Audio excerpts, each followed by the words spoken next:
Good morning, everyone. It's 9 a.m. here in New York City. This is Yahoo Finance Live. I'm Brad Smith alongside Diane King Hall this morning. Here are three things that you need to know. Call it a hawkish pause if you want, but the Fed is expected to hold fire on rate hikes for the first time in 15 months today. The 2 p.m. Eastern Time rate decision, then press conference from Fed Chair Jay Powell, undoubtedly the event of the day. Inflation slowed yesterday, but a continued drop in prices could make future hikes a trickier sell for the data-dependent Fed. The central bank's dot plot outlining the committee's projection for rates will steal the attention, along with a wider summary of economic projections. And AMD throws down the gauntlet, the California-based semiconductor business unveiling its most advanced GPU for AI yet. It's being seen as the biggest threat to NVIDIA's dominance so far. The MI300X, that's going to begin shipping later on this year, and it's going to look to have and shave off some of NVIDIA's 80% market share in the chip sector. AMD CEO Lisa Su told Yahoo Finance Live the technology is transformative, and the unveiling was a special day. This comes as Reuters reports that Amazon Web Services is considering using AMD's chips, but hasn't made a final decision. And this train don't stop. Tesla's unrelenting rally continues. Its market cap now dwarfing 90% of Nasdaq 100 components. That's now 13 straight sessions in a row closing higher. There has been some positive news for the EV leader in recent weeks. China sales for the Model Y helped it become the world's top-selling vehicle in the first quarter. Plus, there were a couple of high-profile tie-ups over its supercharger network. So where does it go from here? Probably higher if Morgan Stanley's Adam Jonas is correct. He says the market wants to believe Tesla is an AI name first. All right, well, the Fed in focus. The Federal Reserve wrapping up its two-day policy meeting in Washington later today. It is widely expected that the Fed will pause its 18-month rate hike campaign. Wall Street is curious to see whether or not Powell's hawkish skip could put the Federal Reserve in a tougher spot long term. Yahoo Finance's Jennifer Schonberger has the details for us. Hi, Jen. Good morning. That's right. Fed officials expected to hold interest rates steady this afternoon, but officials likely to signal openness to raising interest rates again to cool still high inflation. Inflation, while coming down, is only coming down slowly and remains well above the Fed's 2% target. At the same time, the central bank wants to take a step back and assess the impact of 10 rate hikes since March, along with how much bank failures this past spring are leading banks to tighten credit standards. Several officials have pointed to a lag effect of as much of a year and a half for interest rate hikes before the impact is felt. Front and center this afternoon, the Fed's new interest rate projections. Officials estimated back in March that the peak level on their policy rate would top out in the current range of 5 to 5.25% and be held at that level through this year. But at that time, several officials saw rates topping out around 5.5%. The statement is expected to keep the door open for more rate hikes by maintaining language that, quote, in determining the extent to which additional policy firming, I want to underscore additional policy firming, may be appropriate, the committee will take into account the cumulative tightening of monetary policy, the lags with which monetary policy affects economic activity and inflation, and the economic and financial developments. Now, this afternoon, we'll also get the Fed's latest outlook for the economy, inflation, and unemployment. This decision coming down at 2 p.m., followed by Fed Chair Jay Powell's press conference at 2:30 Eastern. Back to you. Thanks so much, Jennifer, for laying that out. We're going to be all watching to see what Fed Chair Jay Powell has to say during that press conference, while the Federal Reserve is expected to leave rates unchanged in June. Investors are anticipating the Fed's future interest rate moves with the help of the dot plot, which shows where officials think rates are heading in the next few years. How the dots change and how Fed Chair Jerome Powell explains these changes will be the biggest question investors want answered. For more on the Fed, we're joined by Seema Shah, Principal Asset Management Chief Global Strategist, and we've got Brian Frank Funds CIO and Portfolio Manager. Great to have you here in studio with us. Seema, great to see you this morning. First and foremost, as we all gear up for what is expected to be a pause later on today, could we get a hawkish pause potentially, Seema? I think is quite likely, actually. So although we get, the CPI data was quite promising with headline inflation down to 4%, there were some concerning signs within the core inflation numbers in that the monthly pace isn't slowing. So from that perspective, I think you're likely to get a still hawkish slant to Powell's commentary, and essentially keeping the idea that the July meeting is still live, and you could see an additional and probably final 25 basis point hike at that point. And Brian, I want to bring you into this. I see you nodding your head. So do you agree with what Seema just said, or where do you stand on both expectations for today and how that positions the Fed for July? Oh, 100%, I agree. I think the Fed is putting themselves up into be a pretty good position here by pausing, because they can wait and see some data. And then in July, they have the optionality to hike further. And they can kind of see what's going on with risk assets here, too, as the market's just ripping higher here. I don't know if the market's anticipating this pause and saying everything's great, or the market's seeing some data that perhaps the Fed will eventually see. But I think the Fed's actually in a decent spot here against all odds. Nobody thought they could hike 500 basis points through bank failures. And yet the S&P is pretty much trading where it was when they started the rate hike cycle. Let's name the data, too, that they would be waiting to see ahead of the July meeting as well. Well, the Fed's definitely focused on inflation and unemployment. And so far, the employment market is quite strong. And inflation is coming down, but it's still above the 2% target, which they've refused to budge on, which I think is actually a great thing. It's good to be strong there, not to signal to the market that they would accept a higher rate of inflation going forward. And Seema, I want to bring you back into this conversation with regard to, where inflation's still a little bit sticky here. It's come down a bit, decelerated. Are there still cracks in the armor with regard to what the Fed would potentially do today? And would it surprise you if they didn't pause as expected? I think it would be very surprising. Yesterday we coming into the CPI meeting, CPI release, we did know that it was a fairly high bar. You'd need to have a significant upside surprise to the inflation report in order to convince the Fed to hike. And we have heard from them repeatedly in the last couple of weeks from Fed speakers, really indicating their preference to pause, give themselves some time to see how the economic data is evolving and responding to the rate hikes to date. So it would be a surprise, but equally, it may be a bit of a surprise if they don't hike next month. And I think what you would need to see is a significant downside surprise to the jobs report and another one for the CPI number. And at this point, from the jobs report, we're seeing an average of around above 300,000 jobs being added per month. To put that in context, pre-COVID, we would have considered any number above 150,000 to be signaling a very, very strong economy. So I think that's what they're really having to look out for. As we were taking a look at the CME FedWatch probabilities here that have shifted strongly towards a pause, even as we still do have going forward from here, the focus on July, the focus on the rest of the year, do we take a cut off the table for the rest of 2023? I mean, there are some houses out there that will still look and say, yeah, it's possible, but there would have to be something so dire in the numbers that the Fed were to see to say that there needs to be a slight cut instituted. I'd agree. So we don't see any rate cuts for this year. The economy is far too resilient.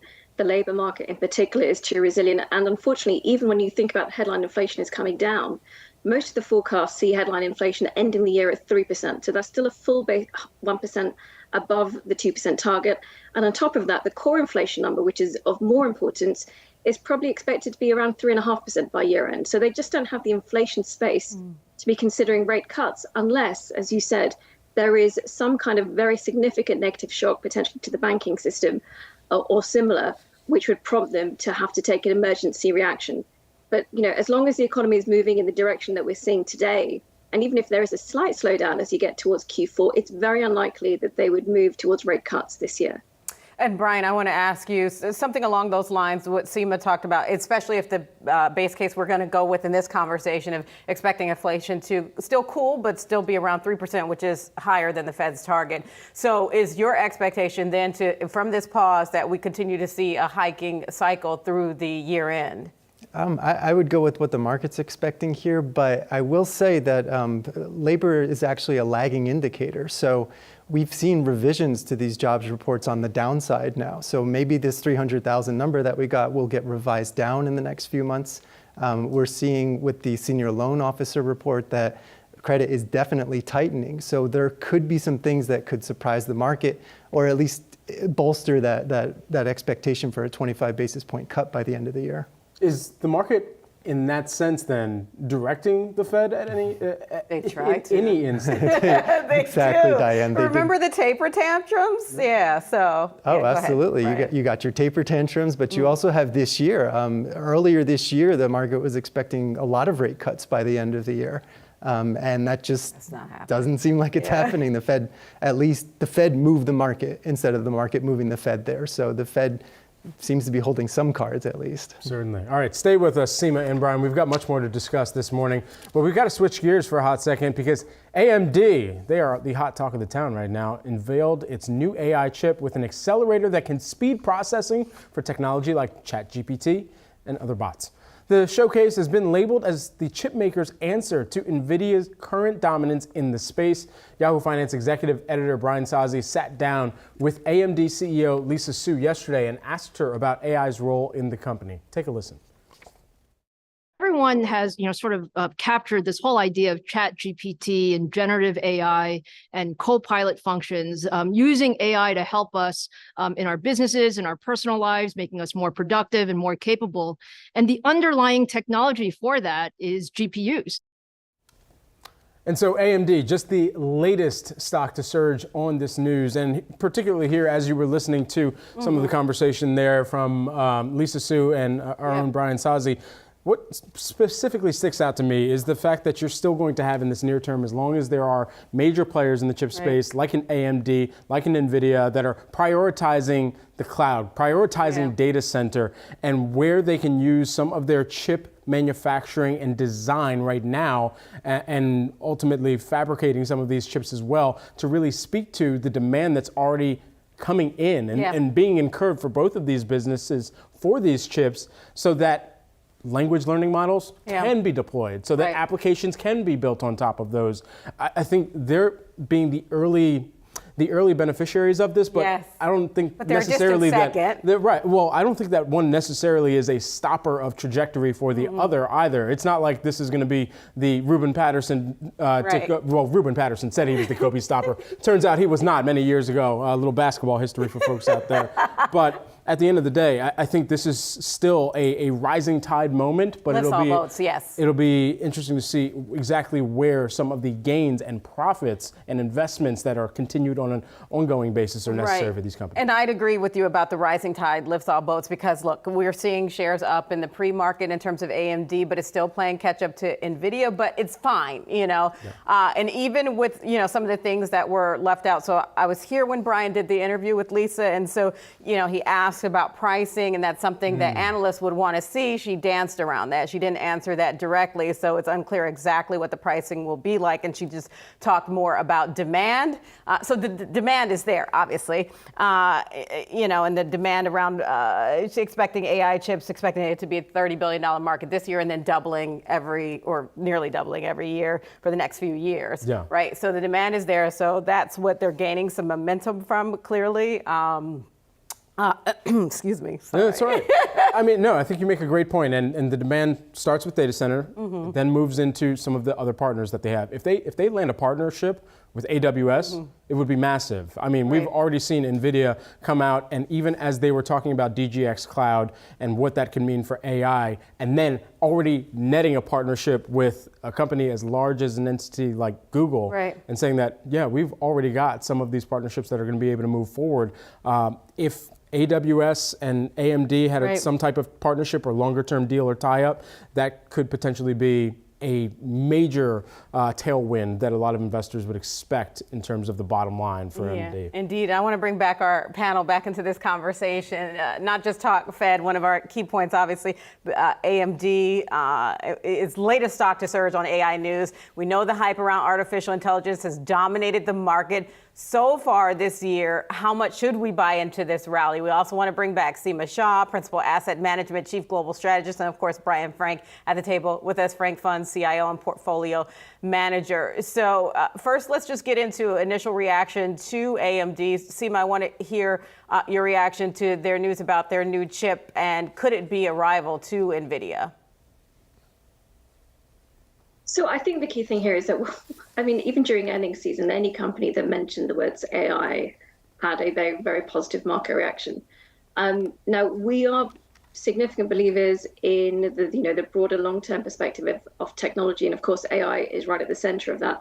I do think, though, as we look out over the broader market reaction to over the last couple of months, is that there's maybe a little bit of froth. There's a lot of expectation from investors. Probably some of those expectations will not be delivered, met within the next few months. So I think from that froth, you could see a little bit of a pullback. There's certainly at least a long-term trajectory of a lot of these firms. If they have AI within their capabilities and it's something they're fixating on, well, it certainly does look like a very positive path for them. One of our esteemed colleagues here at Yahoo Finance, he has a cold foam every day, Brian, and I look at it and I'm just like, most of that is just foam. And then the rest of it is substance.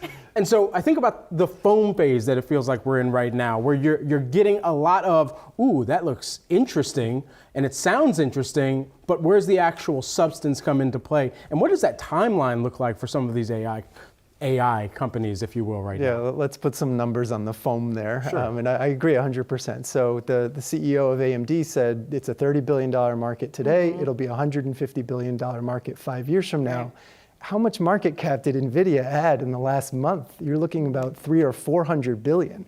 And that's an 80% capture of the market. So if AMD can put a dent in that, there's still way more market cap being added than probably the size of the entire AI market. It's definitely exciting. It's definitely a technological breakthrough. But the same thing happened to Microsoft in the late 1990s with the advent of the internet and Microsoft Office and Windows. They dominated the market from 2000 to 2010. Microsoft doubled their operating income, but the stock went down 40% over that 10-year period because there was just too much froth. Right. Seema, I want to ask you, so regulators are starting to now look at AI, generative AI specifically. You had Congress having their first meeting, or senators, I should say, having their first meeting regarding that this week. Who stands to benefit if there's increased regulatory scrutiny, or who stands to lose if there's increased regulatory scrutiny over generative AI? Well, I say that, that is a significant concern. I think it's been a concern for tech investors for many years, just waiting to see how regulators are going to respond to this, this ever improving technology. Now, from our perspective, things don't come in overnight, but certainly you can see that is the direction that Congress are going towards. And for investors who have got these very, very high hopes of what technology can deliver them, that is a concern that regulations will pull back some of that, and there could be some disappointment, which unfortunately would pull down not just the technology sector, would pull down the broader market. And then there's a whole China-US geopolitical relationship, which does center around technology as well to consider. So it's not just a straightforward path. I think there's a lot of, headwinds on the horizon that investors really need to take interest in and take notice of as they start to think about investing in these stocks.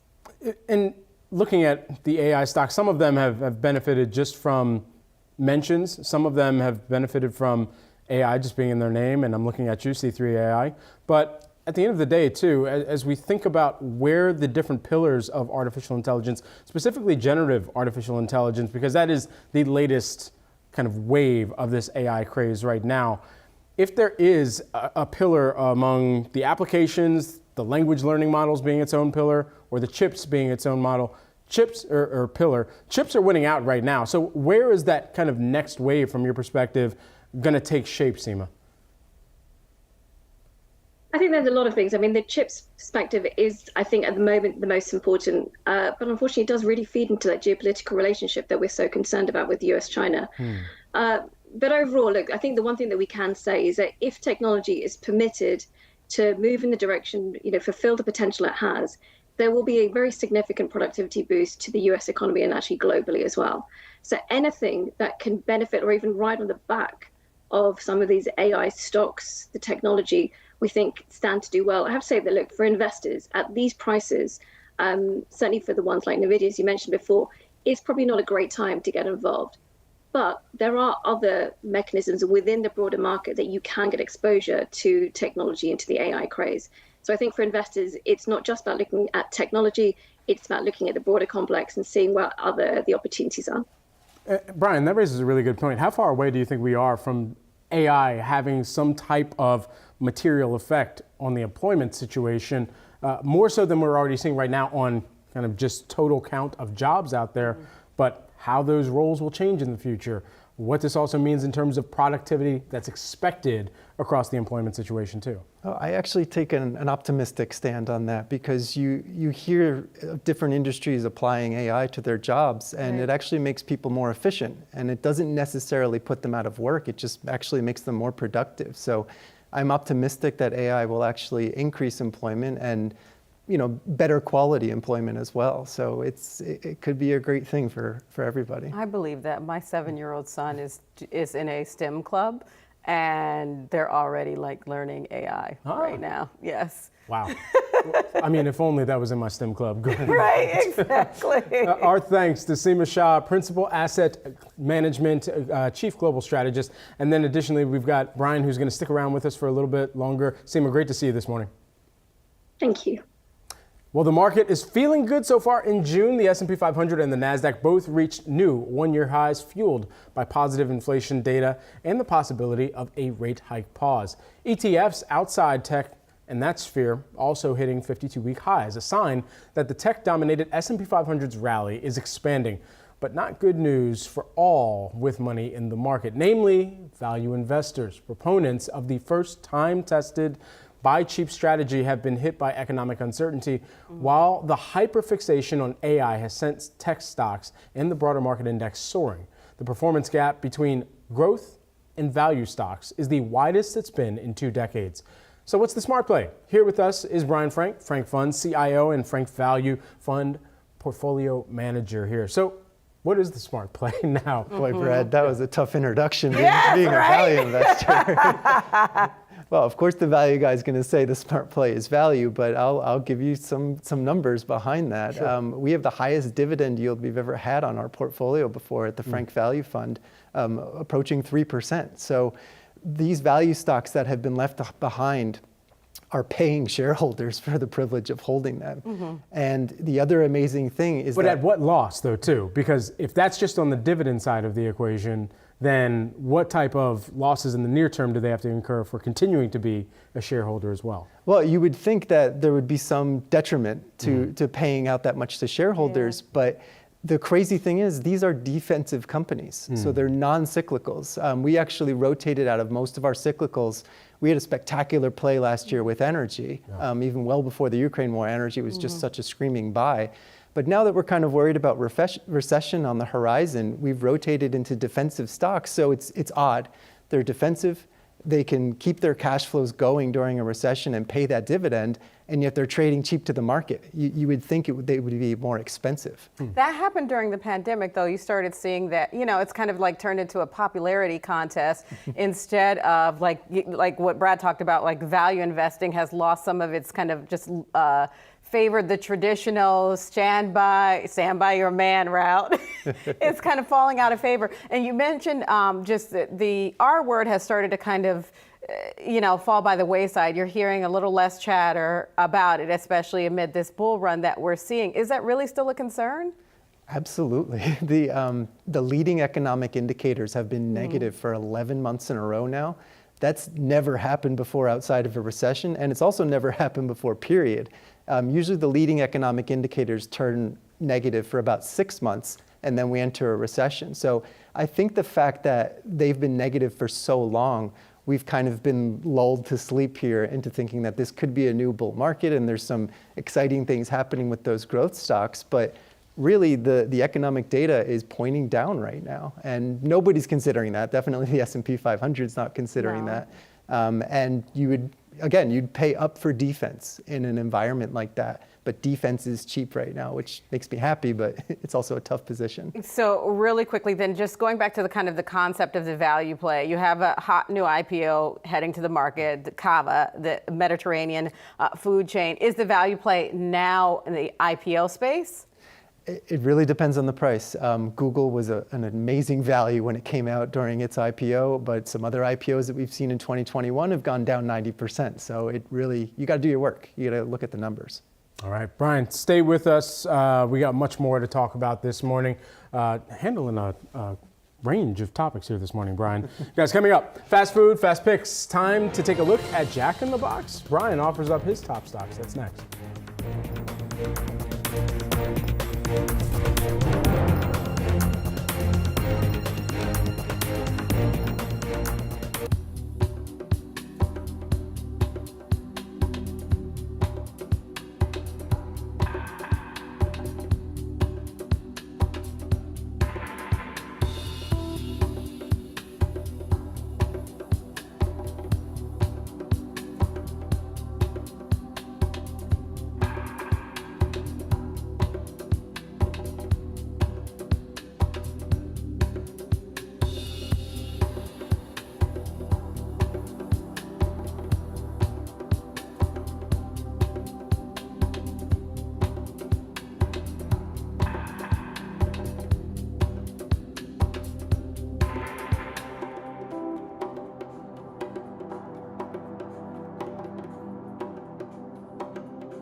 Welcome back, everyone. Let's talk about another stock we're tracking this morning, Jack in the Box. Not moving too much at the opening bell right now, but doing well year to date. It's up 35%, and our guest has Jack in the Box as one of his top picks.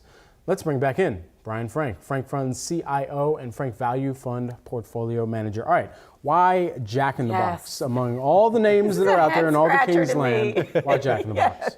Well, it's been working for us this year because, as you said, it is up over 30%, and most value stocks haven't moved that much. So that's put us towards the top of our category in the Frank Value Fund. Why do we like it? Because they got killed by inflation like everybody else. And the market punished it last year. So we look at stocks that go down, and we look at why they're going down. And the determination from our research on Jack in the Box was this inflation pain is temporary. This company will be able to raise their prices and get on top of their costs and get their profit margins back to where they were before the inflation environment. Well, who's going to Jack in the Box? I've never been to one before, so where's the demand here? Coming from the Northeast, it's difficult to find a Jack in the Box. They're in primarily in California, the West and the South.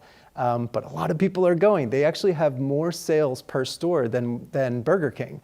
So this is a big established brand with room for expansion. They definitely could expand to the Northeast. They just bought another chain called Del Taco, which is in the Southeast and the South. They could bring that throughout the United States. There's a lot of room for growth here, both in the margins and the revenue. Okay, so Jack in the Box, one of the top picks. Where else are you looking and kind of prioritizing or perhaps even making some new plays as well?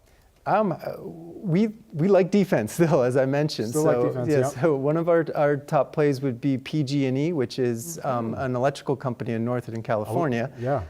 Definitely has a rough track record with causing a lot of the wildfires, but they went Chapter 11.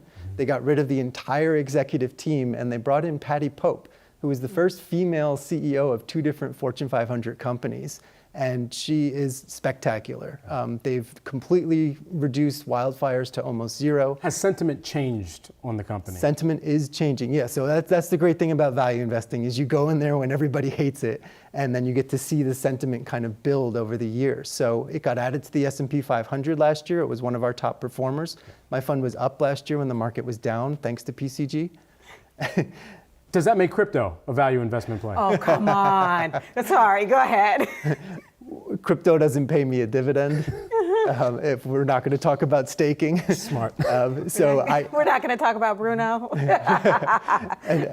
and speaking of dividends, PCG, in terms of riding that chain higher, they're going to initiate a dividend this year, which all utility stocks must have. And that'll bring more investors to the fold, and perhaps they get added to the XLU. All right, you handled that wild card about crypto well. Thank you. All right, our thanks to Brian Frank Fund CIO and Frank Value Fund Portfolio Manager. We just kicked off trading a little over a minute ago on Wall Street, and although futures indicated a higher open, investors cooling their heels a bit in the first few moments of trading as they just kind of wait to see what the Fed has to say later today. So you're looking at the Dow down about 0.5%, down 174 points. S&P 500 really range bound at the moment. So too is the Nasdaq, which has been a leader recently in terms of the market action. Let's get over to Brad Smith right now, who's at the Yahoo Finance Interactive. Brad, what else are we watching? Yeah, you ran through the major averages here. We do have some declines to kick off this hump day as we're taking a look at the Dow down 0.5%, Nasdaq Composite flat just barely to the downside, S&P 500 flat also barely to the downside by a hair of its chinny chin chin. Taking a look at those S&P 500 sectors here, already got them loaded up. Awesome. All right, we're relatively split here. It's about as split down the middle as you could get for a 11 sector kind of pool that we're looking at, but ultimately bringing up the caboose right now. Healthcare, that's down by about 0.6%. We got some big news that we're going to talk about in that space in a moment here, but also energy, that is actually leading the charge here on the day. So it looks like more leaders than decliners right now. Let's take a look at the tech-heavy Nasdaq as well, just to give you a glimpse at how some of those mega-cap tech stocks are doing on today. And particularly, I want to see how some of those semiconductors are holding off of the news from AMD yesterday. And as was discussed with our conversation between Yahoo Finance Executive Editor Brian Sazi and AMD CEO Lisa Su, this is an exciting time for that company as they put forward what what their developments within the chip space could mean for generative artificial intelligence. AMD still holding on to gains here out of the gate this morning. That's up by about 1%. But taking a look at some of those other big names, you're seeing NVIDIA slump just a little bit. That's down by about 0.4%. Looks like more largely you've got some declines across the semiconductor stocks here on the day. So we'll continue to keep a close eye on that. But just briefly getting back to some of those other mega cap tech stocks here on the day. Keep a close eye on Amazon. If a deal is announced between AMD and AMZN, perhaps there will be some tick-by-tick action and price action there on those companies. We're also taking a brief look at Apple, Microsoft, Google.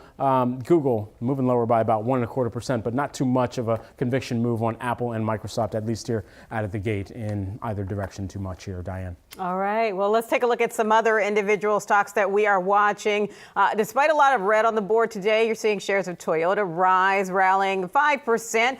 This continuing to gain steam from earlier in the week after the company unveiled its new plans for battery tech and EV innovation. The new strategy is meant to improve performance and cut costs of future EVs. Now, the move marks the automaker's plan to compete in a fast-growing market for EVs where Tesla has climbed. It's seen shares climb for 13 straight days. We know Tesla is the leader in this space. Toyota playing catch up, right, Brad? Yeah, I mean, a lot of the automakers are playing catch up as compared to where Tesla's strategy really pushed forward this broader EV mind share among consumers, among manufacturers, and entering in at the luxury side and then going mass market to really kind of create some sentiment around the brand of Tesla as one that is seen as a luxury auto manufacturer. And so all that said, Toyota, I think what you're seeing in the stock price reaction here today, that's pushed them to highs that they haven't seen over the past, 16 months or so.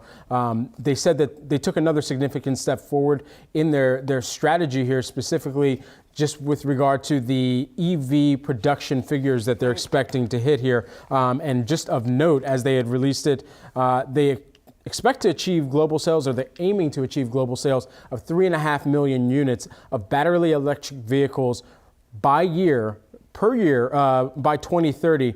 And then they're also looking to have their CO2 emissions. Now, just by comparison, we should note that Tesla's board chair, Robin Denholm, had previously said by 2030, they're aiming to sell 20 million electric vehicles per year. So kind of pales in comparison there to Tesla's ambition right now and their compound annual growth rate that they've seen since the fourth quarter of 2016 at about 71%. And what's interesting to know also when you look at shares of Tesla, although investors are kind of cooling their heels a bit today, it's really hard to stop that bull run that you've seen in shares recently. I mean, 13, I guess, sometimes considered an unlucky number. So we'll see if that was, if they make it a 14th day in a row of seeing shares rise for Tesla. And a lot of that having to do with the expansion of their network, their charging network, those partnerships they started with, unlikely bedfellows with Ford and GM, like back to back, because those two are considered rivals. But now teaming up with them and just expanding kind of that one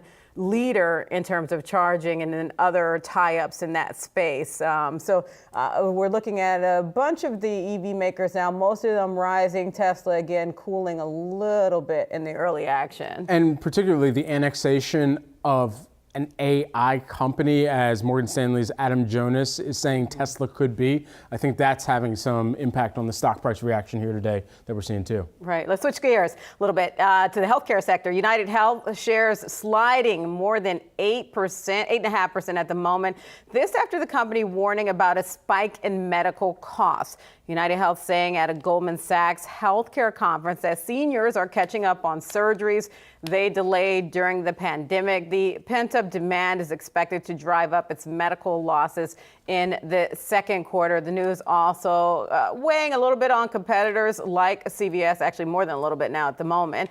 Shares in the pre-market indicated a little less than this drop that we're seeing right now, down more than 6% at the moment. So CVS kind of feeling the knock-on effect of that, especially, when we think about what CVS used to be and what it is now. Yeah, forget head, shoulders, and toes, but the knees and the hips, they're really leading the charge here. They're saying that we're seeing more seniors just more comfortable accessing services for things that they might have pushed off a bit, like knees and hips. That coming from the CEO of United Health's Medicare and retirement business, and really pointing to that pent-up demand that you were mentioning a moment ago as well there. And we're also watching, I believe, shares of CVS this morning, CVS and Walgreens.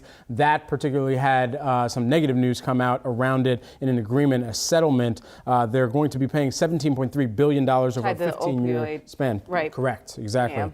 Yeah. So we'll continue to keep an eye on both of those major healthcare stocks on the day. Also, let's talk a little fake meat.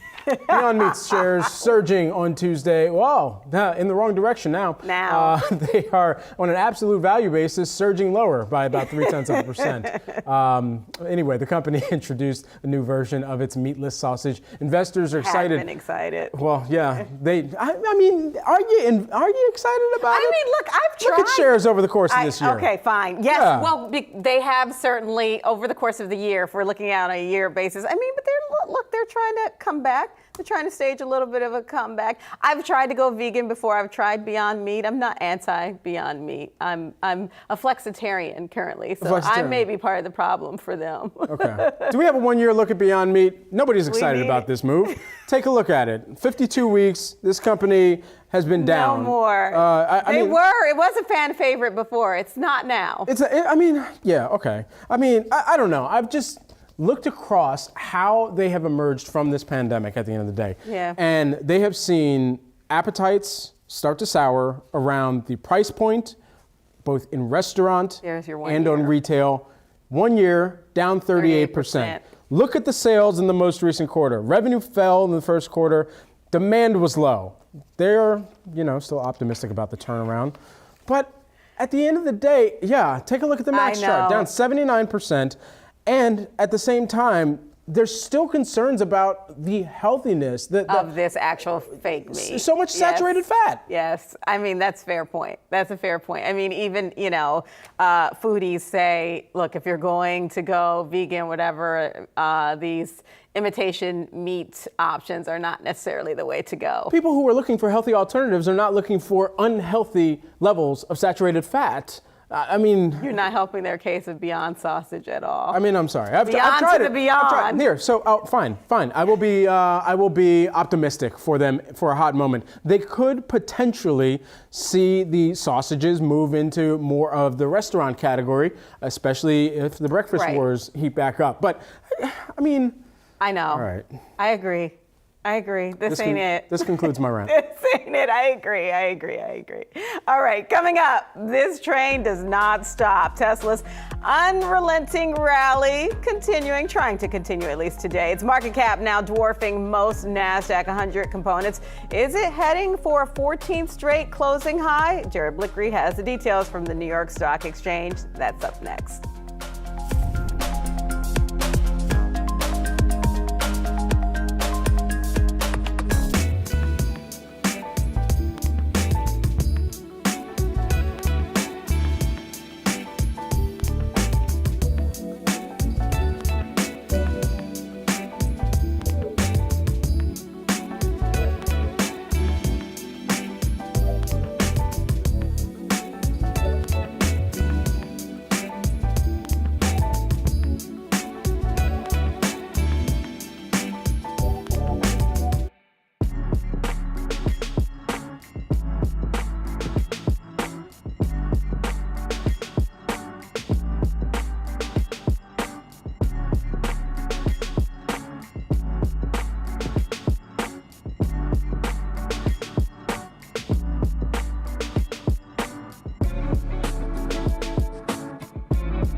Shares of Tesla in focus as the EV leader's record-winning streak tries to churn on. It's hitting a little bit of a speed bump here. Can we hit 14 sessions in a row closing higher? Yahoo Finance's Jared Blickery is at the New York Stock Exchange with a deeper dive on Tesla. Hi, Jared. Hey, Diane. Let's take a look at the Wi-Fi Interactive. And we can see, first of all, Tesla is no NVIDIA. Market cap a little bit lower than NVIDIA's, only $814 billion. NVIDIA crossed that 1 trillion mark only yesterday. But we do have some notes here from Adam Jonas over at Morgan Stanley.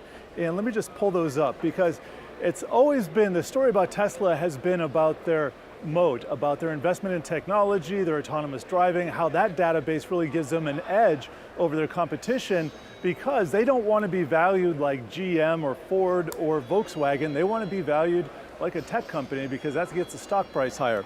So here we have on the Wi-Fi Interactive, Morgan Stanley saying the market wants to believe Tesla is an AI name first, an auto company second. So, he suspects many investors may be again looking at ways to justify the valuation beyond the confines of a unit X price automotive hardware model. So he's not expecting material upside earning revisions for Tesla. Nevertheless, if Tesla is an AI story, guess what? That's a bubble story. And so I would just take that to mean, okay, Tesla is going to be part of the next bubble. Now, this is very early on in this bubble. I think this is probably the first wave. Have we seen the peak? I don't know yet. But what I do find encouraging overall is that we have really broadened this rally out, and we're seeing some others, a lot of other sectors participate. I'm going to be doing a deep dive on this in the 11 a.m. hour, but just check out what's happening. Today, energy and financials are in the forefront, but let's take a look over the last 10 days. Consumer discretionary, that's retail, that is up 9%, followed by materials. That's definitely a cyclical play, followed by industrials, and then energy and financials. All of this together means that the rally is getting a bit healthier, and that's very supportive, because we were talking about the huge concentration risk in the market only a few days, maybe a few weeks ago, and it is still ongoing a little bit. But if we do broaden this rally out, it just gives it a lot more stability and a lot more legs for the future. Just want to check in on another sector that's been perking up, giving me interest lately, the meme stocks. Now, these guys are kind of late to join the party usually, so just a quick word on that. Sometimes when you see a number of these, particularly the OGs like GameStop or AMC, when they start spiking after not having participated in a rally, that is sometimes a red flag. So I would be a little bit careful about that. Stocks being overbought potentially, but nevertheless, it just points to the fuel in the gas tank in the future, this broadening out of the rally, guys. Yahoo Finance's own Jared Blickery down there on Wall Street at the floor of the New York Stock Exchange. Thanks so much, Jared. Well, major news in the battle for superchip dominance. AMD showcased its latest semiconductor design for artificial intelligence usage. AMD CEO Lisa Su told Yahoo Finance executive editor Brian Sozzi how these new plans are going to help shape the future of the company and the greater tech landscape. Take a listen. It was a big day for AMD. We unveiled a number of new products and a number of customers in our data center and in AI efforts. You know, on the data center side, we talked about new cloud capabilities with Amazon and Meta, as well as Citadel and a number of other customers. And on AI, everybody's talking about AI. We've been working in the AI field for many, many years, and right now this is the moment. AI is like the defining megatrend in technology, and we just talked about our very new chip, MI300, which is really aimed at large language model, for AI. So that's the big news of the day. And Lisa, I always love the names. I've told you this before. I love the names that you put on some of these products. Like that sounds like a chip I need, even though I'm maybe not so sure what I'm going to do with it in my house. But nonetheless, what does the demand look like for some of these products, and when will you start shipping them?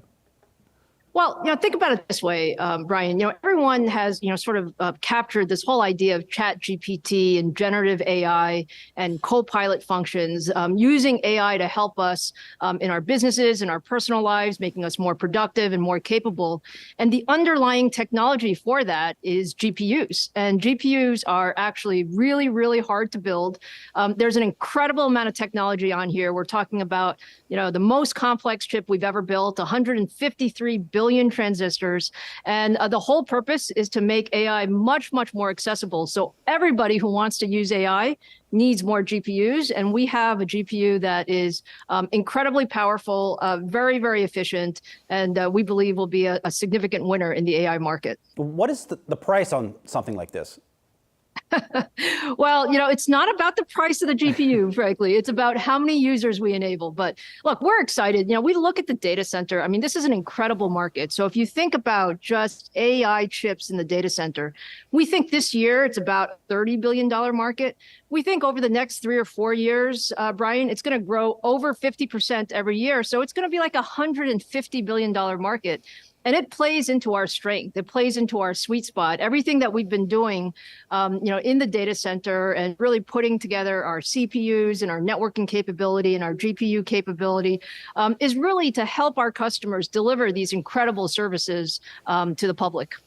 Let's look into next year, Lisa. Can you make enough of these chips to satisfy what looks to be just blowout demand for all things generative AI? We are very excited, Brian, about what we see from our customers. Our customers are actually, really excited about ramping quickly. And so, yes, the answer to your question, we have a tremendous supply chain. We've built out a lot of capabilities with all of our partners. And so the technology is ready. We're building out the software that you need, as well as the supply chain. You know us here at Yahoo Finance, we very much like our numbers. And one of your largest competitors, I'll just call it, let's just say it's NVIDIA. They came out a couple weeks ago and reset expectations financially for how much that company will earn because some of these chips. Do you think the street has to reset its expectations on how much money your company will make over the next 24 months? Well, Brian, I think the most important thing is to realize that the demand for AI is definitely there. And there are very, very few players that have this technology.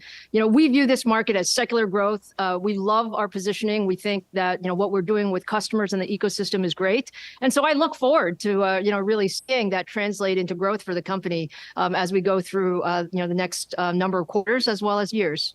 And what, in terms of sustainability, Lisa, how much more market share do you have to grab in the data center industry?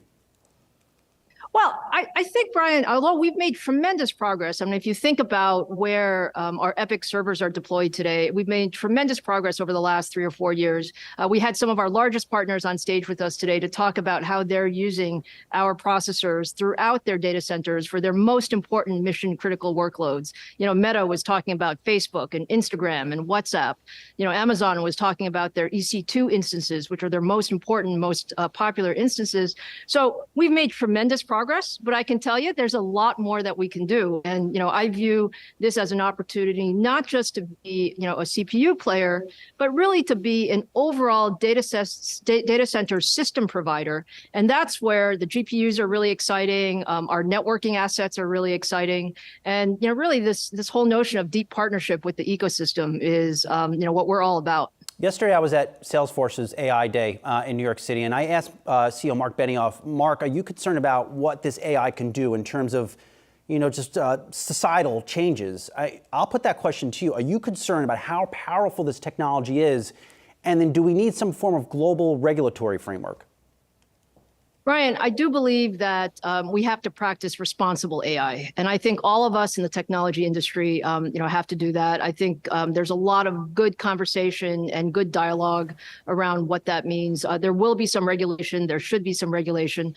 But I don't think we should forget that the power of the technology is so great that we need to, really embrace it and take advantage of it while also practicing responsible AI.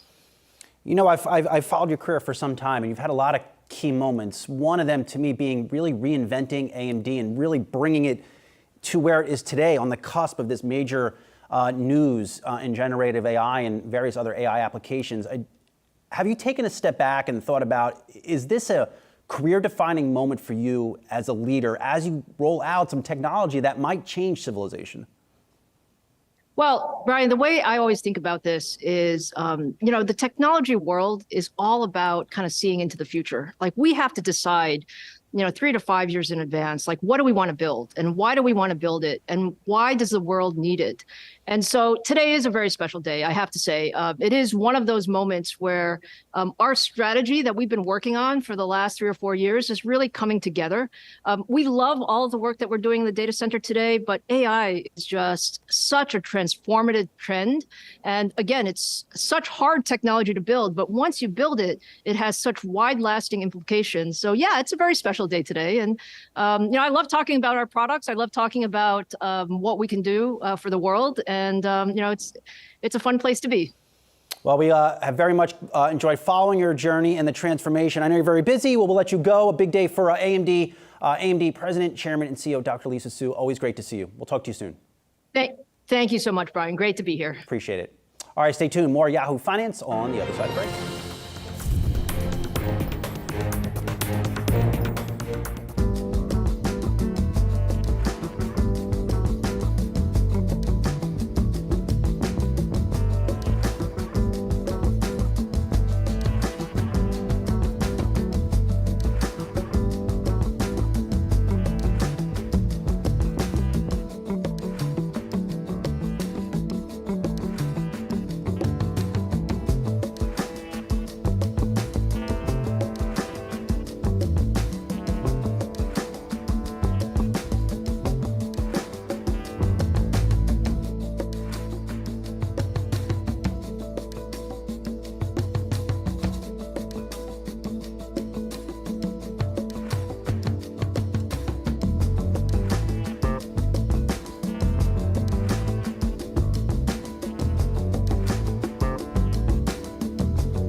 All eyes are on the Federal Reserve today as they wrap up their two-day policy meeting with a much-anticipated decision looming after 10 straight rate hikes.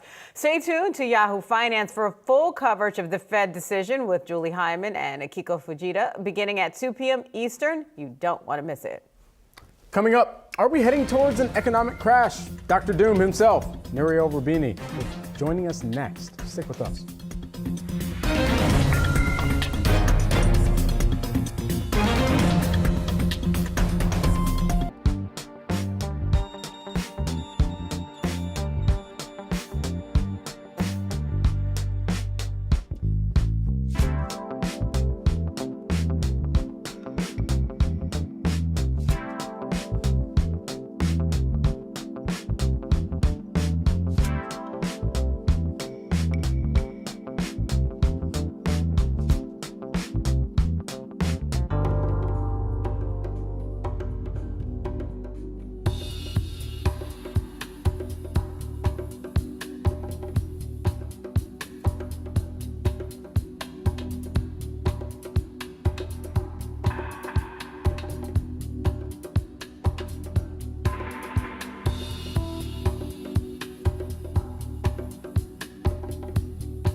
Hi guys, it's just after 10 a.m. in New York City. This is Yahoo Finance Live. I'm Brad Smith alongside Diane King Hall. We are 30 minutes into trading on this Wednesday. So let's take a look at what's moved since the open here. We're tracking shares of AMD, the chip maker, popping today after unveiling its new AI chip with an accelerator that can speed processing for technology like ChatGPT.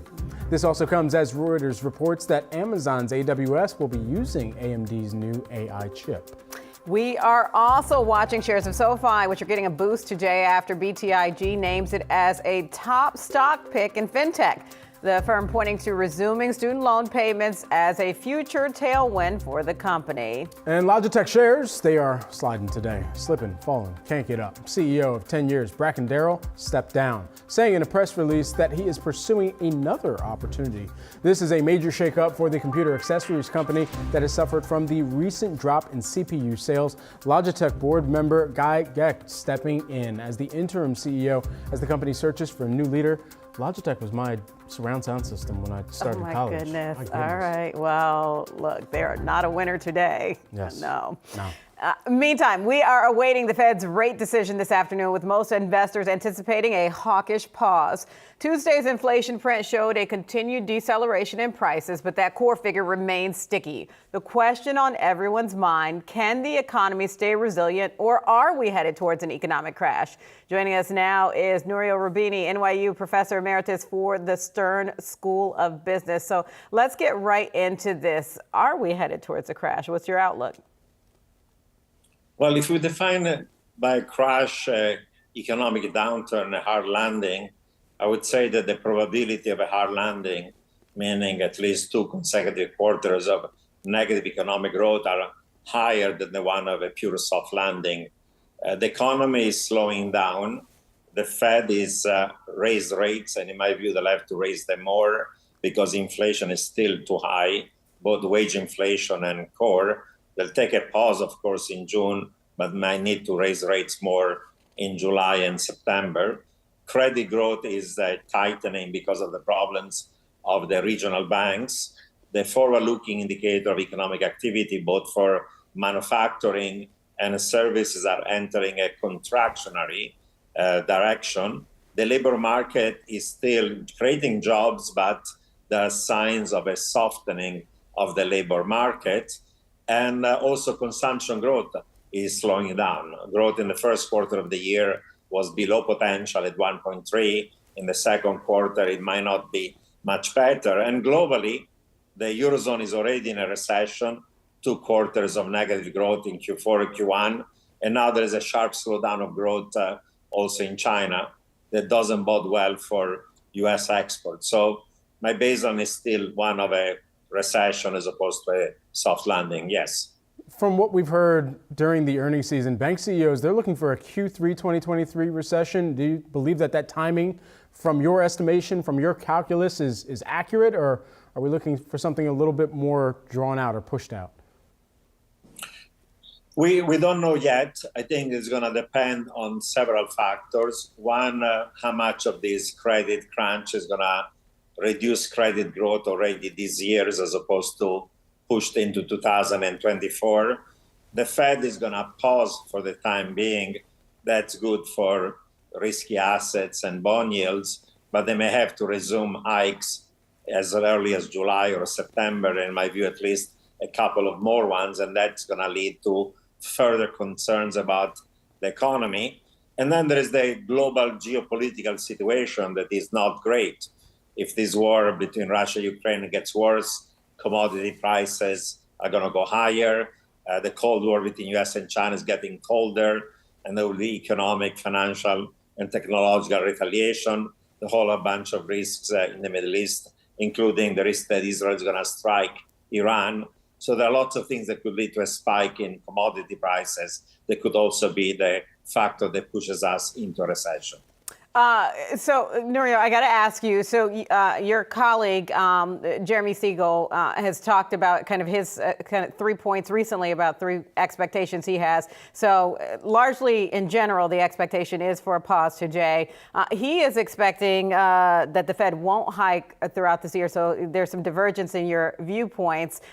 He is still expecting a recession, but predicting it will be a mild one. Do you share that same prediction? Well, I do believe that the Fed will pause, but then will have to raise rates more because they're going to change their forecast about core PC inflation by year end is going to be closer to 4% than 3%. And therefore, staying at 5.25 is not sufficient.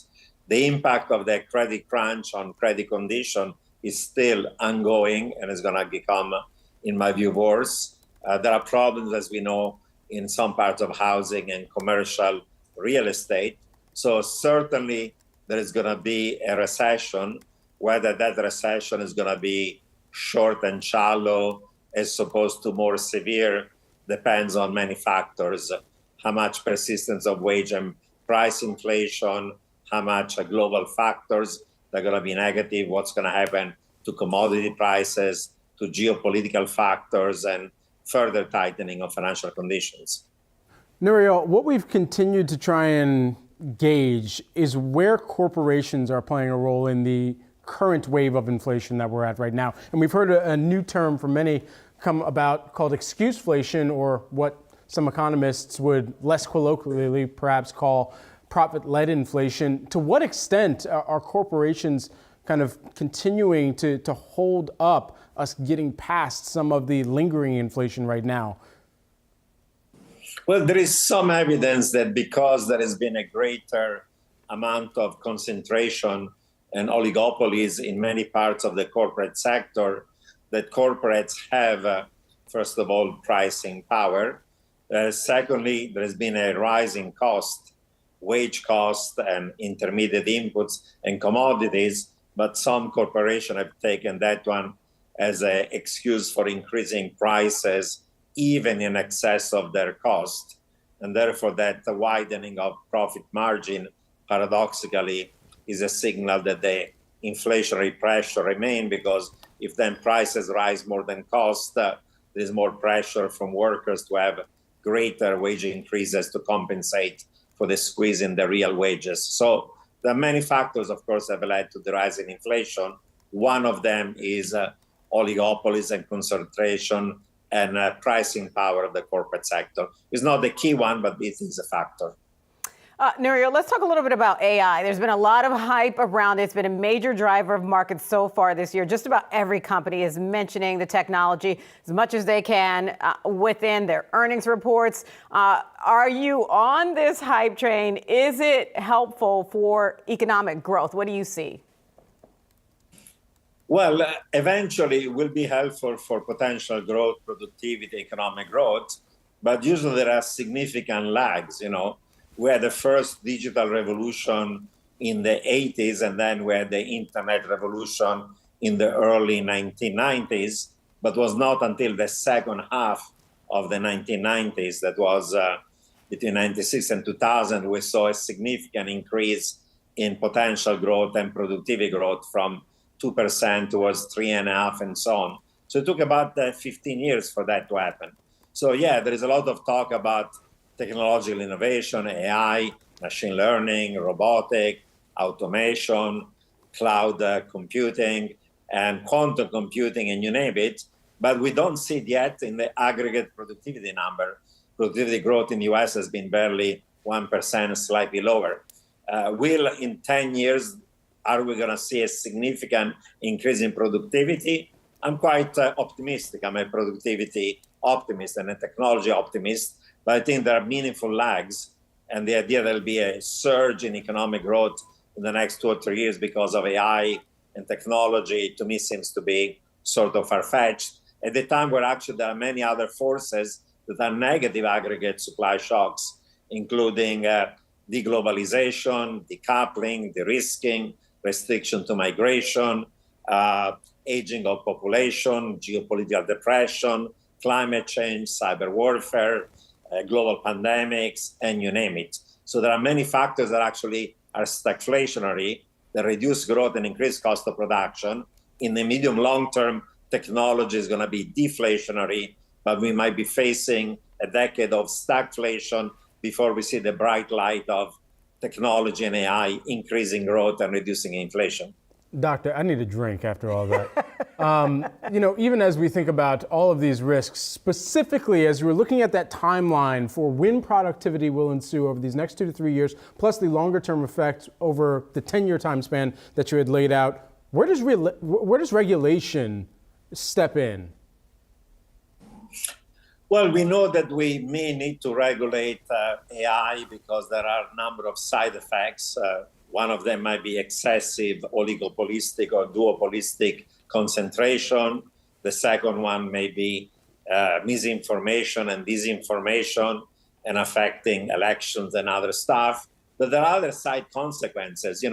AI may increase the economic pie, but might lead to permanent technological unemployment, initially among blue-collar workers, then white collars, and even some of the creative classes. And it might also increase income and wealth inequality because these innovations are capital-intensive, skill-buys, and labor-saving. So if you own the machines or the capital owns the machine, you do well. If you're in the top 10% distribution of skills, education, and human capital, AI makes you more productive. If you're a low value-added or medium value-added blue-collar and white-collar, increasingly your job and income is going to be threatened by technology. So we'll have to have a bigger social safety net and tax the winners and then redistribute the income to those who are left behind to address also the socioeconomic consequences of technology. So there'll be also these negative side effects that require intelligent types of regulation, of course. While we have you here, we're also looking to and perhaps through another major event that could greatly impact not only U.S. economy, but the global economy, and that's the 2024 presidential election. It's already starting to ramp up. Would love to get your thoughts as you kind of game out what could potentially take place here and what impact it could have. Certainly that political uncertainty is going to lead to policy uncertainty. Not just policy uncertainty about economic policies. Of course, the economic policies of Trump would be very different from those of Biden, but also the geopolitical consequences. If Trump had been in power this time around, I would say that Russia would already have taken over all of Ukraine, and his policies towards the Russia-Ukraine conflict are kind of, we don't care about it. Is he going to be more aggressive, even more aggressive than Biden on China? Possibly so. We have a Cold War getting colder. We have to find a modus vivendi with China. If we escalate this conflict, eventually there could be, a hot war. So there are both differences in economic policies, in taxation policies, in regulatory policies, but also in foreign policy and geopolitics. They're going to have a meaningful effect, of course, on the economy, on the markets. And overall, policy uncertainty is not good for the economy. Nurio, I want to ask you, with former President Trump as the leading contender for the Republican Party, despite the allegations being levied against him, given where that stands and what could potentially happen, what does that do to the U.S. in terms of its superpower status? Well, I would say that it challenges the superpower status of the U.S. In several dimensions. Dimension number one is that we need to cultivate our allies. And when Trump was in power, he had an attitude towards Europe that was condescending, to say the least. He even spoke about being in favor of a breakup of the Eurozone and the European Union. I'm not sure that he would have supported the expansion of NATO. I'm not sure that he would have supported being aggressive the way we rightly are against the brutal Russian invasion of Ukraine. And his attitude has always been of causing up to dictators and not actually be friendly with liberal democracies that have to be our friends and allies so that we have not only hard power, but also soft power. So I worry that a Trump presidency first might lead to further divisions within our own country, more partisanship. There is even risk of, unfortunately, violence, but it's going to also divide the US in terms of its own soft power relative to allies, relative to the global South, and relative to the world. That's a risk that we're facing.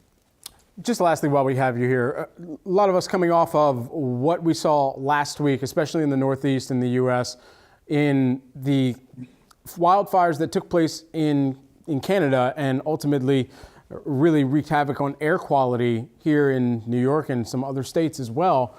When we think about where BlackRock CEO Larry Fink has emphasized that climate plays a risk and the priority investors in business should kind of really kind of put out on investing in sustainable solutions, how much importance do you believe that these solutions play as an economic overhang as well? Well, it's clear that climate change is becoming worse and worse, and we need to do something about it. You know, the good news is there are some technologies that are showing promise. One of them, of course, is renewable, and we have to invest even more into wind and solar. A second one is carbon capture and sequestration. 3, over time, clean and then green hydrogen might become economically viable, and maybe over the medium term, the killer technology might be fusion that might allow us to create unlimited amount of energy at low cost with net zero emissions. But we have to invest into these new technologies. The good news is that the passage of the IRA is going to provide hundreds of billions of dollars, some people say up to $1 trillion of incentives to invest into a variety of these green, renewable, and other technologies that are going to be accelerating the green transition we need. So things look pretty ugly, and we need to do more, but we do have the technology and now the tax incentive to accelerate this needed green transition. All right, we will have to leave it there. Always great to have you on. Our thanks to you, Nouriel Roubini, NYU Professor Emeritus for the Stern School of Business. We appreciate you. Great being with you. Thank you. Coming up, why skipping might not mean stopping. We'll break down the implications of the Fed's decision. That's next.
The Fed is widely expected to hold off on raising interest rates at today's meeting due to better than expected inflation data out yesterday, the latest data. But skipping doesn't necessarily mean stopping. The Fed might hint at another hike on the horizon as early as July.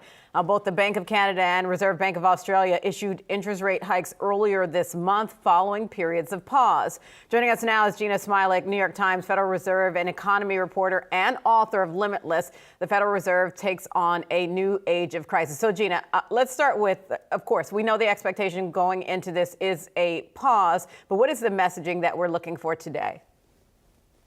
Yeah, I think we are really looking for any hint about what comes next. You know, if we skip the meeting that we are about to have, what is the next meeting we're expecting a rate increase at? Is it going to be one more? Is it going to be several more? You know, I think all of those questions are pretty live today. And we should get a lot of information about those things because we are getting both the Fed statement, which it always releases at 2 p.m., but also a new set of economic projections, which come out only once every 3 months, and a Fed press conference with Fed Chair Jerome Powell at 2:30. So we should have ample time to kind of get a grasp on what comes next for the central bank. Gina, one of the things that I love that you wrote about is the speed of adjustment that we've seen from the Fed here and why that's relevant. Perhaps you can break that down a little bit more for us and when we should expect the Fed to fully see some of their policy digested by the economy.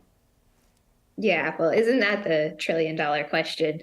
The challenge with Fed policy is that everybody knows that it takes some time for interest rate increases to fully play out through the economy, but it is incredibly difficult to determine just how much time. You know, we know that it takes a while, months, maybe years, but the sort of lags, as they like to say, are long and variable. They change over time. And so it's very difficult to know when we'll have the full effect of these rate increases hitting the economy. There's been some suggestion that in this cycle, it could be a little bit sooner than we've seen in past cycles, just because markets are so sensitive to everything the Fed does. And so they sort of price in changes before they even happen.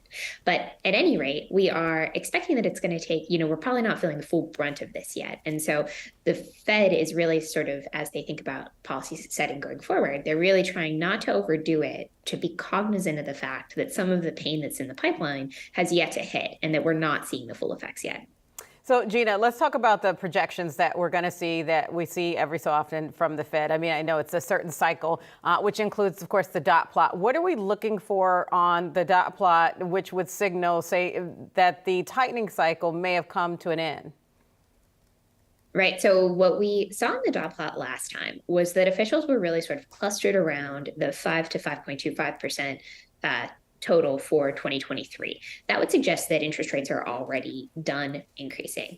We definitely expect that number to move up this time. It's likely that officials are going to pencil in another rate increase this year just based on the public comments that they've made. But I think the real question is, does it move up just one space or does it move up two spaces? You know, do we have a situation where officials are sort of seeing even more rate increases this year just on the basis that the economy has still looked pretty solid despite all of these many changes that the Fed has made over the last 15 months. And so that is sort of the thing to focus in on. Do we move up to 5.25 or do we move up to 5.5? That's the big question. But it sounds like a cut at any point this year might and should be off the table. I think the Fed is definitely trying to convince investors that a cut is off the table. You know, I think that when you talk to folks sitting on Wall Street, they'll tell you that, you know, we might be in a recession by the end of the year. If we're in a recession by the end of the year, obviously inflation's coming down and the Fed could cut again. The Fed does not want that message to be out there because their real point right now is that they haven't won the battle against inflation. They need to keep interest rates high until they do. And so they're trying to convince everybody that they're going to keep these rates high so that, you know, rates stay high in the markets and the economy slows to their plan. And so I don't think you're going to hear any messaging from the Fed today suggesting that they might slow down or lower interest rates. Given where the dot plot was previously and what the expectation is for today, could we see another pause in July as well?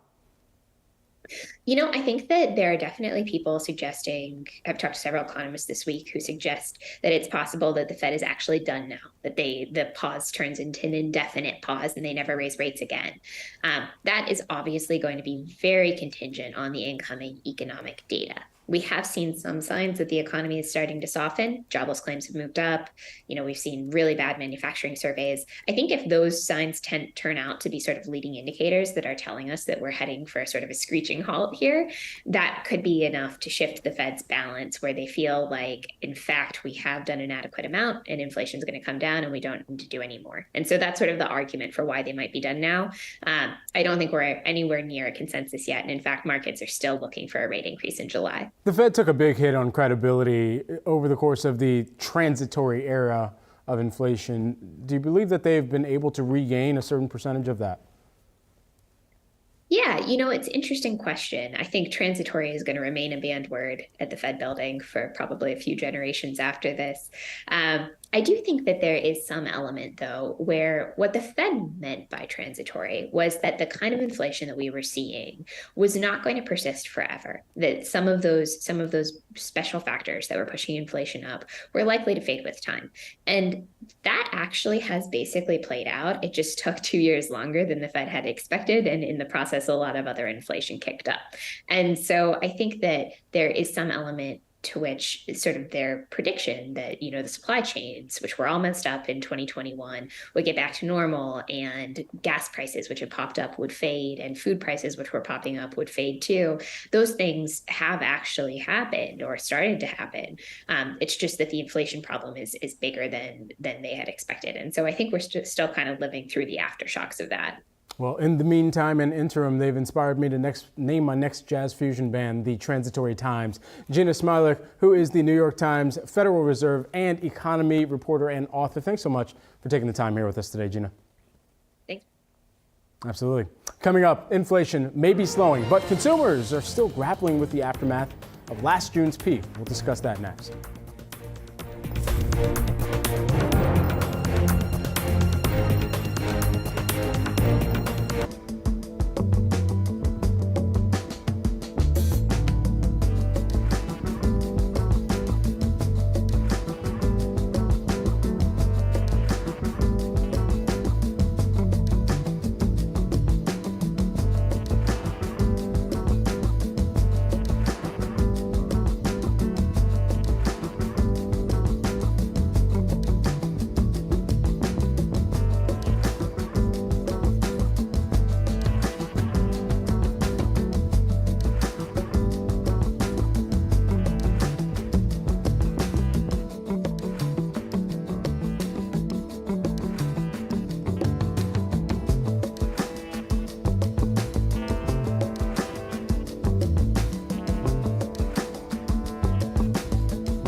Inflation hit its lowest annual rate in 2 years in May, but consumers are still grappling with the aftermath of price hikes from the 8.9% peak hit last June. Yahoo Finance's Rick Newman joins us now with some insight. Rick, good morning. Hey guys. Yeah, I mean, we talk about this every month in excruciating detail. What's the change from month to month? What's the change year over year? I think we kind of lose track sometimes of where do consumers actually stand on inflation since it actually became a problem, which is basically during the last 2 years. And we're definitely seeing a positive trend. I mean, the rate of inflation is going down, but I think the problem a lot of consumers are grappling with is that the price hikes we've seen over the last 2 years are still there. Most things that have gone up in price have not gone back down in price, back to what you might call the 2021 baseline. And overall inflation during the last 2 years has outpaced growth in earnings. So people have been paying more and paying for more for the stuff that really matters, including food, housing, and energy. Those costs, if you look at it over a 2-year period, those costs are up considerably more than earnings are up. So I think that is one of the reasons that even though inflation is definitely improving, consumers are in a very gloomy mood. I mean, some confidence indexes show consumer attitudes are basically at recessionary levels. And I think it's because people have lost purchasing power and they have not regained it. So the thing that will actually put people in a better mood is if we actually see prices coming down in a notable way and they start to regain some of the purchasing power they've lost over the last 2 years. Right. And so where particularly do you believe that the Fed may be evaluating wages within their decision as well, even as they pair where prices are right now, where real wages for employees and those who are labor force participants and also consumers, where that's going? I mean, that's a conundrum at the Fed because the Fed, I mean, strangely, the Fed actually wants to slow wage growth. And part of the reason is that this concerns about the so-called wage price spiral. And the theory there is that if wages go up, then people are going to be willing to pay more for stuff, or they might buy more stuff. So demand goes up, and rising wages actually generate more inflation instead of curing inflation. So, we forgot all these lessons because we hadn't had inflation since the early 1980s. But it's a very delicate balance between prices and wages, and that when that gets thrown out of whack, as it has for the last 2 years, it's really hard to get it back into balance. So that is everything the Fed's grappling with, and that's why we've been talking so much about will there be a hard landing, which is a recession. The Fed raises too fast or by too much, and it hurts consumers more than necessary. I think maybe by this time next year we might have some clues, but it's still murky. All right. Yahoo Finance's own Rick Newman. Your shirt, Rick, today is serving dot plot realness right now, I'll say. So we'll continue to see exactly where that dot plot comes in. Appreciate I live and breathe the Fed, baby. we know it. Thanks so much, Rick. Bye, guys. Bye. Well, as investors pivot from yesterday's inflation data to today's much anticipated Fed decision, our next guest says the economy is at crosscurrents. Sonia Meskin, BNY Mellon Investment Management Head of U.S. Macro, joins us here in studio now. Thanks so much for taking the time. Thank you for having me. Perhaps the most important caveat is that you used to work at the Fed. So take us into what the thinking might be today, coming into a decision like this where we're expecting them not to raise, but to still be hawkish in some instance in the tone. Yes, I think it's a very interesting point because the Fed needs to communicate that they're still very serious about inflation and the upside risks in inflation, just as it actually gently decelerating as we'd expected, and also as they're pausing instead of hiking again. And what they're trying to tell us is, yes, we'll skip this meeting, but we will potentially continue to hike. But they don't want financial conditions to loosen too much, such that there will be additional inflationary impulse potentially. It's a very difficult communication game for them. I'm very interested in what the summary of economic projections will say as a communication tool that they'd instituted in the previous cycle, and also, what the press conference will be about. Speaking of that, in particular the dot plot, what are we looking for in the dot plot that would signal, say, a potential end to the tightening cycle?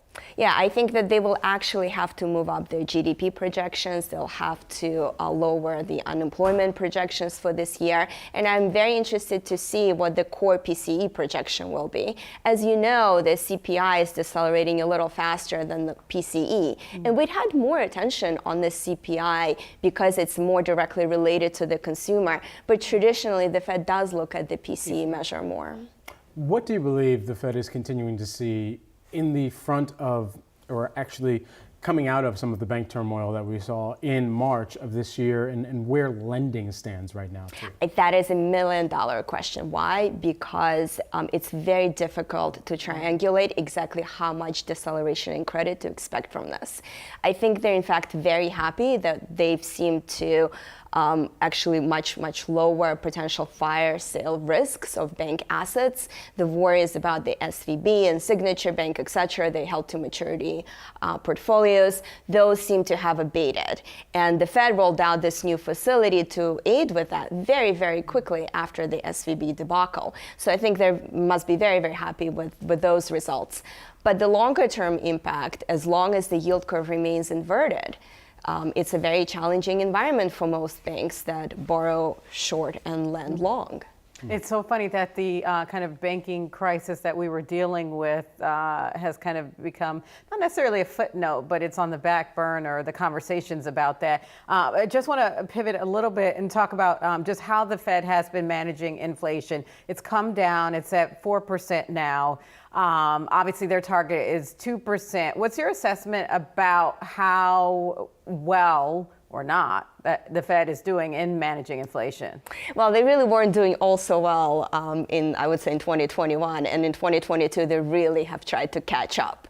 And they've done a lot of catch up. They raised rates very quickly, unimaginable, I think, for most folks who were anchored in the previous business cycle, right? At zero lower bound for a very long time.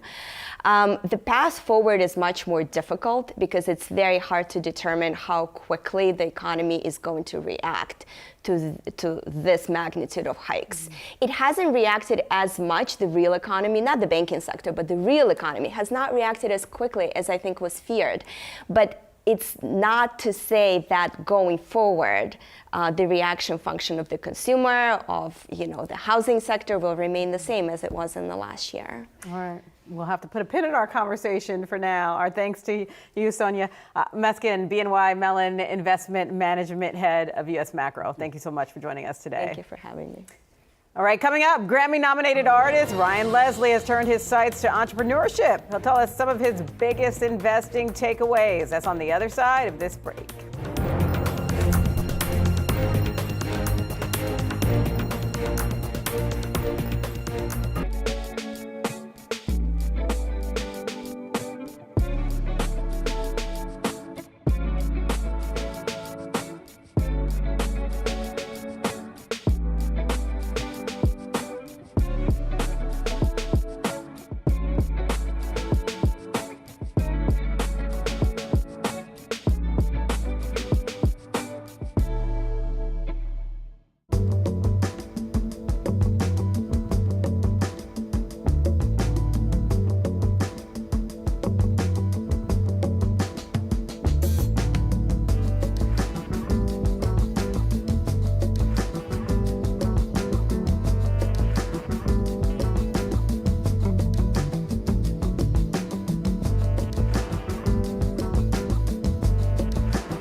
Well, from graduating Harvard at age 19 to becoming a Grammy-nominated artist for his music, Ryan Leslie has built a career that spans across the entertainment industry to the marketing industry through his business Superphone. And now Ryan is helping thousands of people establish financial freedom in areas in wealth building and investing. Ryan Leslie is here with us now in studio at Yahoo Finance. Ryan, thanks for taking the time. Thanks for having me, man. Absolutely. And we all, before we got started, man, we got stories. Yeah. Man. We're all interconnected. I love it. We were sharing our stories. And as you know, I auditioned for your Less is More tour 10 plus years ago. And so much has changed in the music industry since then. You think about streaming, music's come a long way. Even if we take this kind of piece by piece in the music, the entertainment industry, is streaming, to start there, is that doing artists correctly? How is it showing up for the artists? Is it doing them justice from your perspective? I think it is. I think really what we've found is that as long as you understand how the business works and you understand how to put the right people around you, if you're just going to be the creative and you can put the right people around you that understand how the new music economy works, you could do extremely well. Let's talk about that new music economy, because you are a person that's engaged and embraced technology over the course of your career. But we've got a new technology that some in music are casting some cold water on, which is artificial intelligence. Yeah. And that plays into just how successful we've seen it take off within streaming even as well. What do you believe the net effect of artificial intelligence could be in the music, in the entertainment industry? I believe it's to be seen. I think really it comes down to the way that artists, rights holders, publishers, labels want to actually either embrace it or decide as long as possible to fight it. And so once we see how that shakes out, I think we'll start to get a better picture of where we can predict where this will actually land for us in the music business. Let's talk a little bit about your business, Superphone. Yes. You call it the Salesforce of texting. What does that mean? Yes, so basically Superphone was really born out of my own necessity. I had built several artists on social platforms, and I always felt like I was kind of just renting my audience from them, right? And anytime I would build on a platform and then a new platform would emerge, I would have to do so much work to migrate them. And so what we decided to do at Superphone is that the cell phone, and I got folks that I graduated with, we were just talking about it, folks I graduated with at Harvard, they still have a 617 area code because the phone number. One of my sisters does. Yeah, for sure. Because the phone number actually becomes a part of their identity. So in that regard, the phone number is really like our oldest social handle.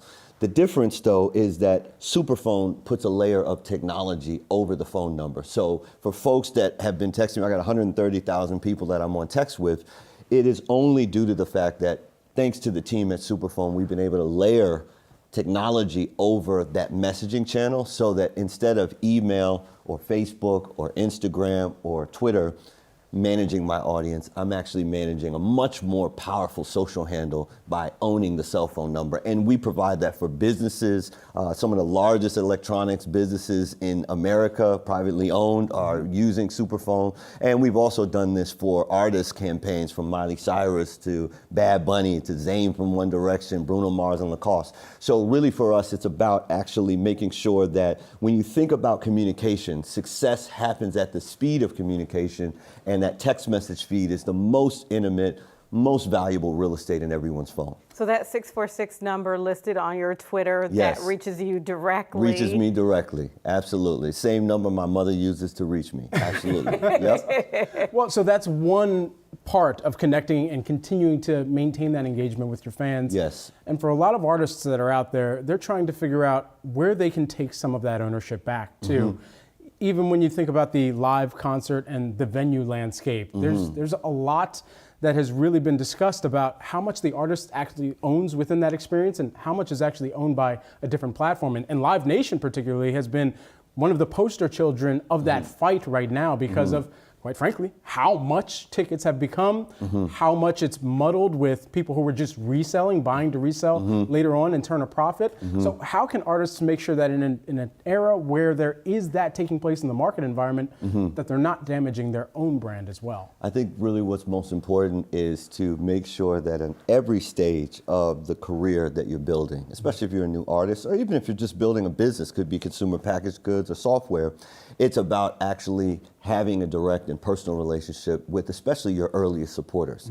So for me, when I was doing shows, we talk about Live Nation, for me, in some cases, because venues have deals with Live Nation where they can only sell those tickets directly from whoever their partner is, I would actually go and buy the whole block of tickets. And then if people wanted to come to my show, they could send me a text. I'll send them a link. They'll buy it from me. And so I was the reseller, but mostly because the data and that relationship with everybody that was in the room was so critical for me. And that's the reason why even now, it's been a minute since I've released anything, and I can still go July the 8th in Cologne, Germany. And I'll get a text message. Yeah, you'll get a text message.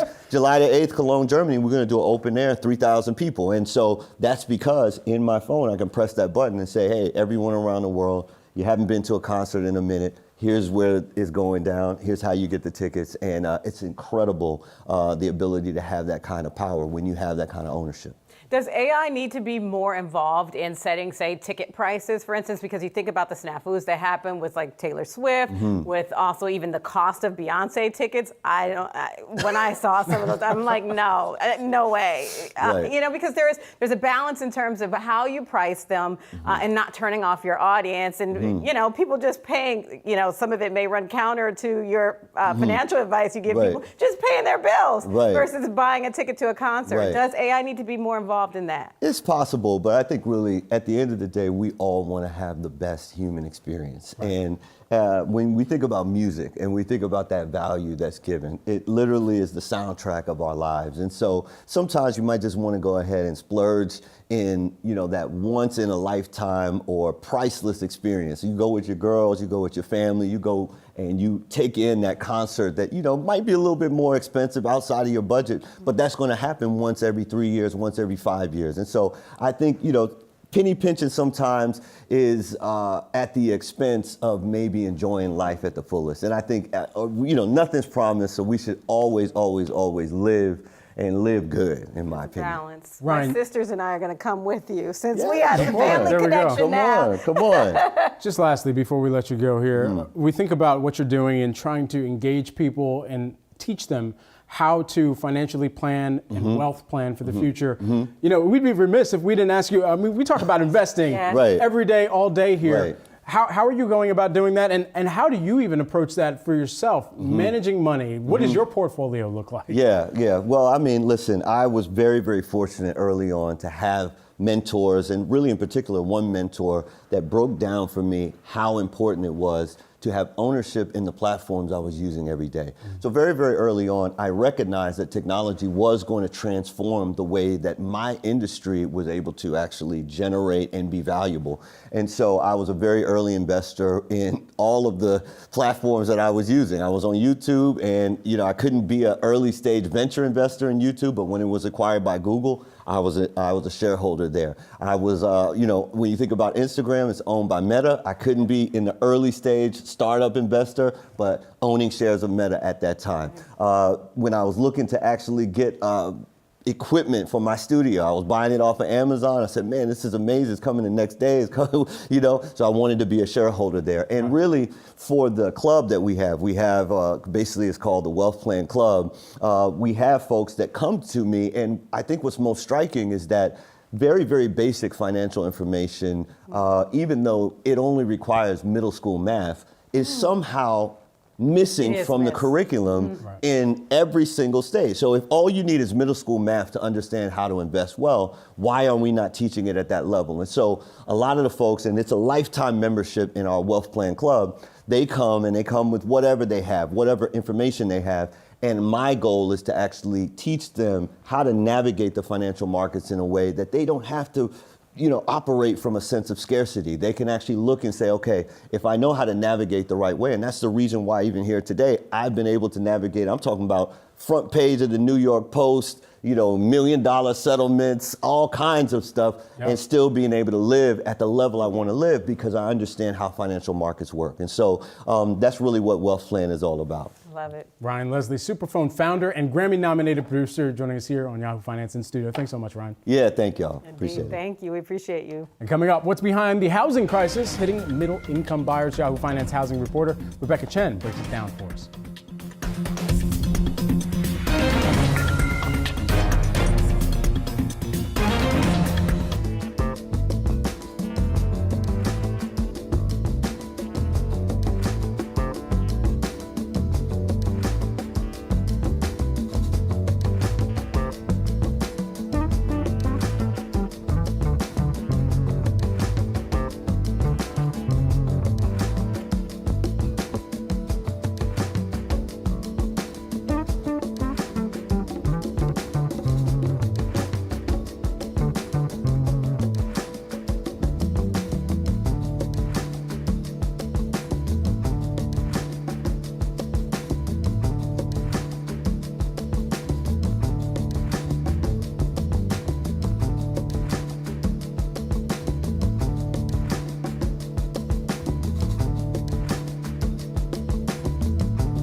As part of our week-long series, Real Estate, the New Reality, we're taking a look at inequality in housing availability. A study out from the National Association of Realtors shows that middle-income buyers are experiencing the largest affordable home shortage in 2023. Here to explain is Yahoo Finance housing reporter Rebecca Chen. Rebecca, let's break this down. So we are seeing a huge housing shortage in the nation right now, but this data has shown us that middle-income families are seeing the pain the most. So there are about 51% of families in the U.S. that are making $75,000 or less, but there are only 23% of housings that are affordable and available to these families. What that means is if two of these households within this income bracket goes house hunting, one or more than one of them will come out empty-handed, or they're forced to buy something that's more expensive and that's out of their budget. So in addition to what we're seeing for that, we're also seeing that this inequality has really been worse in the last 5 years. So in 2018, there was still about 50% of housing available to middle-income families. But today, in 2023, that number shaved off by more than half to just 23%. Wow. So what's caused the imbalance in the market and a shift in housing inequality here? So there's really a couple major reasons. So we can start from the supply side. We have really been underbuilding houses in this market since the Great Recession for the last decade. But what is being built right now is not really what is needed, meaning that a lot of developers, they focus on the higher end luxury product because that's what makes sense for them profit-wise and profit for the profit margin. And on side of the demand, there is, on top of family formation that has happened in the last couple of years, the Great Migration is also causing an issue. What that means is families that are moving from these more expensive cities to the lower cost places, they're really driving up prices in the traditionally more affordable places. But what it hasn't done is it hasn't really lowered prices enough in expensive cities. So it's really causing this a shift overall in prices across the nation. And what we are also seeing is, of course, borrowing costs has really gone up a lot. Yeah. So a house that used to be affordable for the family may not be affordable anymore just because interest rate is so high today. Rebecca Chen, excellent breakdown there. Thanks so much for bringing this report to us. Thank you. Absolutely. Well, coming up, everyone, Rochelle Akufo has you for the next hour of trading. Stick with us.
Welcome to Yahoo Finance. It's 11 a.m. on the East Coast, 8 a.m. on the West. I'm Rochelle Akufo. Here's a look at what I'm watching this morning. Call it a hawkish pause if you want, but the Fed is expected to hold fire on rate hikes for the first time in 15 months today. The 2 p.m. Eastern Time rate decision, then press conference from Chair Jay Powell, undoubtedly the event of the day. Yahoo Finance has you covered. And AMD throws down the gauntlet. The California-based semiconductor business unveiling its most advanced GPU for AI yet. It's being seen as the biggest threat to NVIDIA's dominance so far. We'll ask a leading analyst where he thinks we go next. And charging ahead, Tesla's unrelenting rally continues. That's now 13 straight sessions in a row closing higher. But is the market melt-up truly broadening beyond the growth stocks? We'll ask our strategist. But first, let's check in on the major indices. 90 minutes into the trading day, a mixed picture here. We see the Dow here under some pressure here, down about 117 points or 1/3%. The S&P 500 there seeing gains, just barely, they're about 1/4% or about 10 points. And the tech-heavy Nasdaq also seeing some gains there, up about 30 points on the day so far. Let's also check in on the action we're seeing on the Treasury market as well. A little bit of a flight to safety here. Some of those perhaps recession fears creeping in. We're seeing the 5-year down about 1.5%, the 10-year also down about 1.3%, and the longer-term 30-year yield there, that's off by about 1%. Well, we are on Fed watch today. Happy Fed Day to all those who observe it. Investors are anticipating a pause in rate hikes this afternoon. Joining us now with a look ahead is Yahoo Finance reporter Jennifer Schonberger. So, Jennifer, what are you looking at? Hey there, Rochelle. Happy Fed Day to you. Well, as you mentioned, the Federal Reserve expected to hold its fire for the first time in 15 months, but that doesn't mean that officials will be finished raising rates. While officials want to take a step back and assess the 10 interest rate hikes they've done so far and the impact on the economy, inflation remains well above the Fed's 2% target. And for that, all eyes this afternoon are going to be on the Fed's famous so-called dot plot. That is a summary of officials' interest rate projections. Take a look at the last estimates we have from March. 10 officials and the median saw rates peaking at the current range of 5 to 5.25%. But 7 officials saw rates higher than that level, with most of that group clustering around 5.5% for the peak. Now, at that time, we had just felt the financial earthquake of 3 bank failures. Since then, stocks have entered a new bull market. Housing is rebounding, Treasury yields are modestly higher, but still below the inflation rate, and the Fed's benchmark policy rate at 5 to 5.25% remains below the latest read on core inflation of 5.3%. All of that could argue for a more restrictive Fed. Now, taking a look at the Fed, we know there are at least 3 voting hawks on the committee. Fed Governor Michelle Bowman, Minneapolis Fed President Neil Kashkari, and Dallas Fed President Lori Logan. At the same time, while Philly Fed President Patrick Harker and Fed Governor Philip Jefferson signaled they could favor a pause this meeting, they also noted that didn't mean the Fed would be done raising rates. We also know that Fed Governor Waller, while uncertain coming into this June meeting, also said he doesn't support stopping rate hikes until inflation cools. So that gets you to at least 6 voting members that could raise their dot this meeting. We will see when it all comes down at 2 o'clock this afternoon. I will have it for you here on Yahoo Finance. Rochelle? All right, thank you for getting us up to speed, Jennifer Schonberger, there for us. Well, we're looking ahead to the Federal Reserve's rate decision at 2 p.m. Eastern. And as of this morning, most people are looking for a pause in rate hikes, especially after yesterday's inflation print showed that prices are easing considerably in some sectors. Joining us now is Joe Brasuelas, RSM Chief Economist. Joe, good to see you here. Now, we know that one data point that you highlighted in a tweet yesterday is services inflation slowing to a 2.9% 3-month average annualized pace. So why does this stand out to you, and how might it impact the Fed? Watching core services ex shelter, and the 3-month average pace is to 2.9%. Broader services is around 2.6% over that same time, and that puts the Fed in a position where they can hold at least for another month before they have to consider hiking. You know, when you think about the financial tightening caused by the turmoil among local and regional banks, and you think about the tsunami of issuance the Treasury is having to do following the debt ceiling crisis, that equals about 75 basis points of stealth tightening. So I think the Fed really wants to just take a breather and assess just how the past impact of policy is now impacting the real economy. And I think that's the key here. Now, you guys had a great data viz up there earlier about the dot plot. Only 3 of them have to move up to that area to push the dot plot up so that the median somewhere between 5.3.5 and 5.6. And I think that's going to be the real narrative that emerges from at least the publication of the statement. And then we'll take a look at what goes on in the summary of economic projections. And I mean, when you look at what some of the other central banks are doing, still continuing to raise, although they did start at a later time than the US Fed did. Where are we now then? Because that one CPI print, it took the Fed Watch tool from a 75% chance of a pause to 95% here. So is it essentially a done deal? Is there any chance at all that we could actually see a hike?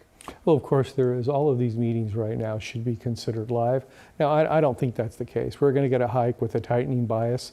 Clearly, when you see the vice chair of the FOMC signal to the markets 2 weeks ahead of a meeting, it's pretty clear what the Fed's going to do. Now, the one thing, and you asked a really good question about the global central banks and the global economy. The U.S. is a little bit out in front of most of the other central banks, meaning that inflation's actually moving in the right direction, and it's actually falling at an accelerating rate. Even if the service sector inflation defined broadly, you still see some stickiness there. In Canada, things just, we're growing at too quick of a rate. And obviously in Australia, as China opens up and they're exporting commodities, the Reserve Bank of Australia did impose a surprise rate hike, but I just don't see that today. Now, I want to ask you about this 2% inflation target. Do you think the Fed perhaps needs to revise its playbook a bit? I mean, when you look at the significant changes on the supply side of the economy, and when you look at some of the imbalances that we see in the labor market as well. Sure, the shocks to the economy following the pandemic, the de-risking away from China amongst the U.S. and its G7 trade partners, and of course, the long-run demographic issues around the U.S. labor market all point towards a period of inflation that's not going to look like the past 20 years. That will require higher interest rates, and I think a new inflation target on the other side of this, which I think should be set right around 3%. Now, the Fed's not going to do that right up into the fact that they tell you that they've changed it, right? But we'll see today, perhaps the medium-term view on inflation may actually be pushed up a bit. And you'll begin, I think, to see lots of talk going forward this year and next around the appropriateness of a 2% target and the collateral damage that the Fed would have to cause in the labor market in order to get there. I just don't think there's an appetite for it in the country and especially in Washington. So then as we enter this phase of a Fed pause, whether it ends up being a skip or in fact a pause and a pivot, I mean, you see top line inflation and drivers of core pricing likely to ease notably in the coming months. What sort of numbers could we be talking and which sectors will be the standouts? Okay, so the year-over-year base effects in energy and commodities clearly are what's going to drive the June numbers that we'll get in July. You're going to see the top line CPI be much closer to 3%. Than you are 4%. And then we're going to begin to see in months after that, it's going to be all about rents, the owner's equivalent rent in particular, and the cost of shelter. It's very clear that real-time data shows that rents have actually rolled over because of the way the Fed estimates it inside CPI. You won't tend to see that in real time. You get about a 6-month lag. So we had always pinned the second half of the year, really the end of the third quarter to early fourth quarter when rents would roll over, and that's going to provide substantial relief in terms of top line inflation and also core inflation inside the CPI. Now, the Fed looks at all of this, of course, but what they're really focused on is the PCE and core PCE, and that's where rents have a little bit of a less weight than they do on the CPI. Therefore, it's going to slow not as quickly as you'll observe in what the public looks at, which is the CPI index. And for people who are wondering in terms of a soft landing, a hard landing, when you still have consumers spending the way that they are, how do you see things playing out? Okay, as long as we're producing north of 200,000 jobs a month, as long as households are spending somewhere between a 2 and 3% clip, it's hard to make the argument that we're going to fall into recession. Now, because of the past impact of Fed rate hikes, the financial tightening that we've talked about, we've assigned a 75% probability of a recession over the next 12 months. But let's talk about what that means. It means there's a 25% probability that we get a soft landing, and that's non-trivial. So if you run the model 4 times in one day, one of the times you're not going to have that hard landing, and you are going to get the soft landing. And to be honest with you, the way the data has been evolving, we may need to pull that estimate back in our mid-year economic review, which we'll publish in early July following the June non-farm employment report. I'm sure we'll have you back to break all of that down for us. A big thank you there to Joe Brisuelas, RSM Chief Economist. Thank you for joining us this morning. Thank you. Taking a look at Lumen Technologies, the stock popping after partnering with Microsoft and Google. The stock has been under pressure year to date, down more than 50%, but investors seem optimistic about the growth opportunities in Lumen's plan to modernize hybrid work. You see the stock there up more than 10% so far. Now, the collaboration is part of Lumen's goal to provide easy connection and collaboration for people working in hybrid mode. The companies will be launching Operator Connect, which will give users an easy calling feature in Microsoft Teams without the need for office equipment. All right, coming up, AMD has unveiled its new chip. What does that mean for NVIDIA? We'll discuss the chip space next.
We're watching shares of AMD, the chipmaker, popping today after unveiling its new AI chip with an accelerator that can speed processing for technology like ChatGPT. It comes as Reuters reports that Amazon's AWS could be using AMD's new AI chip.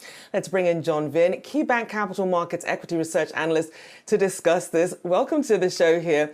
So now, obviously, this is something that AWS said they were considering, according to Reuters. But when you do have a flagship customer potentially in the works like Amazon, how much of a game changer is this? This is pretty significant. AWS is already a strong partner for AMD to begin with, so it would be no surprise if they, along with the other major hyperscalers, would look to adopt MI300 going forward for generative AI. So then what would be the selling point for AMD versus, say, picking NVIDIA, especially for AWS? I think right now the market, and we've seen this historically multiple times, is just looking for kind of a second source alternative. You know, right now, NVIDIA's market share in AI and GPU data center is just incredibly dominant, right? They probably have close to 95% plus market share. And as a result of that, they're able to basically dictate whatever pricing they want. And I think the market is always looking for a second source alternative, just so that there's a little bit more balanced pricing and economics in the market. And of course, everyone's really been looking for what would be the answer to NVIDIA's H100 GPU. So now that we have the MI300X out from AMD, from what you've heard, especially from AMD's projections at the event, how do their offerings actually stack up, though? I think AMD's MI300X is going to be much more competitive on the inferencing side, right? I think they've got a power efficiency advantage there.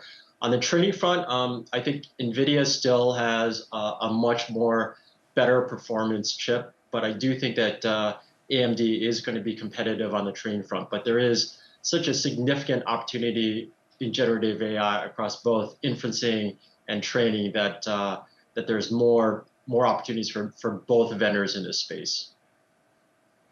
And we know that AMD also talked about its AI accelerator outlook, its TAM, or its total addressable market. Now, it now has projections of $150 billion plus for 2027 versus $64 billion that it had for 2025 and just $30 billion for 2023. What do you make of the projections here?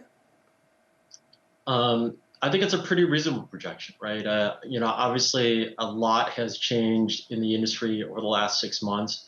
But 150 billion seems like a reasonable assumption to us. It implies kind of a north of a 50% plus CAGR, and it's a big number.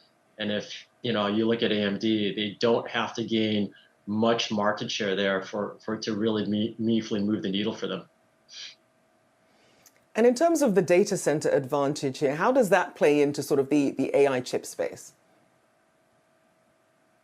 The data center advantage, for AMD is, there's a number of factors there, right? So they're already well entrenched with all the major hyperscalers right now. AWS, Microsoft, Google, Meta are all already using kind of AMD server CPUs right now, right? So they're already strong partners with them.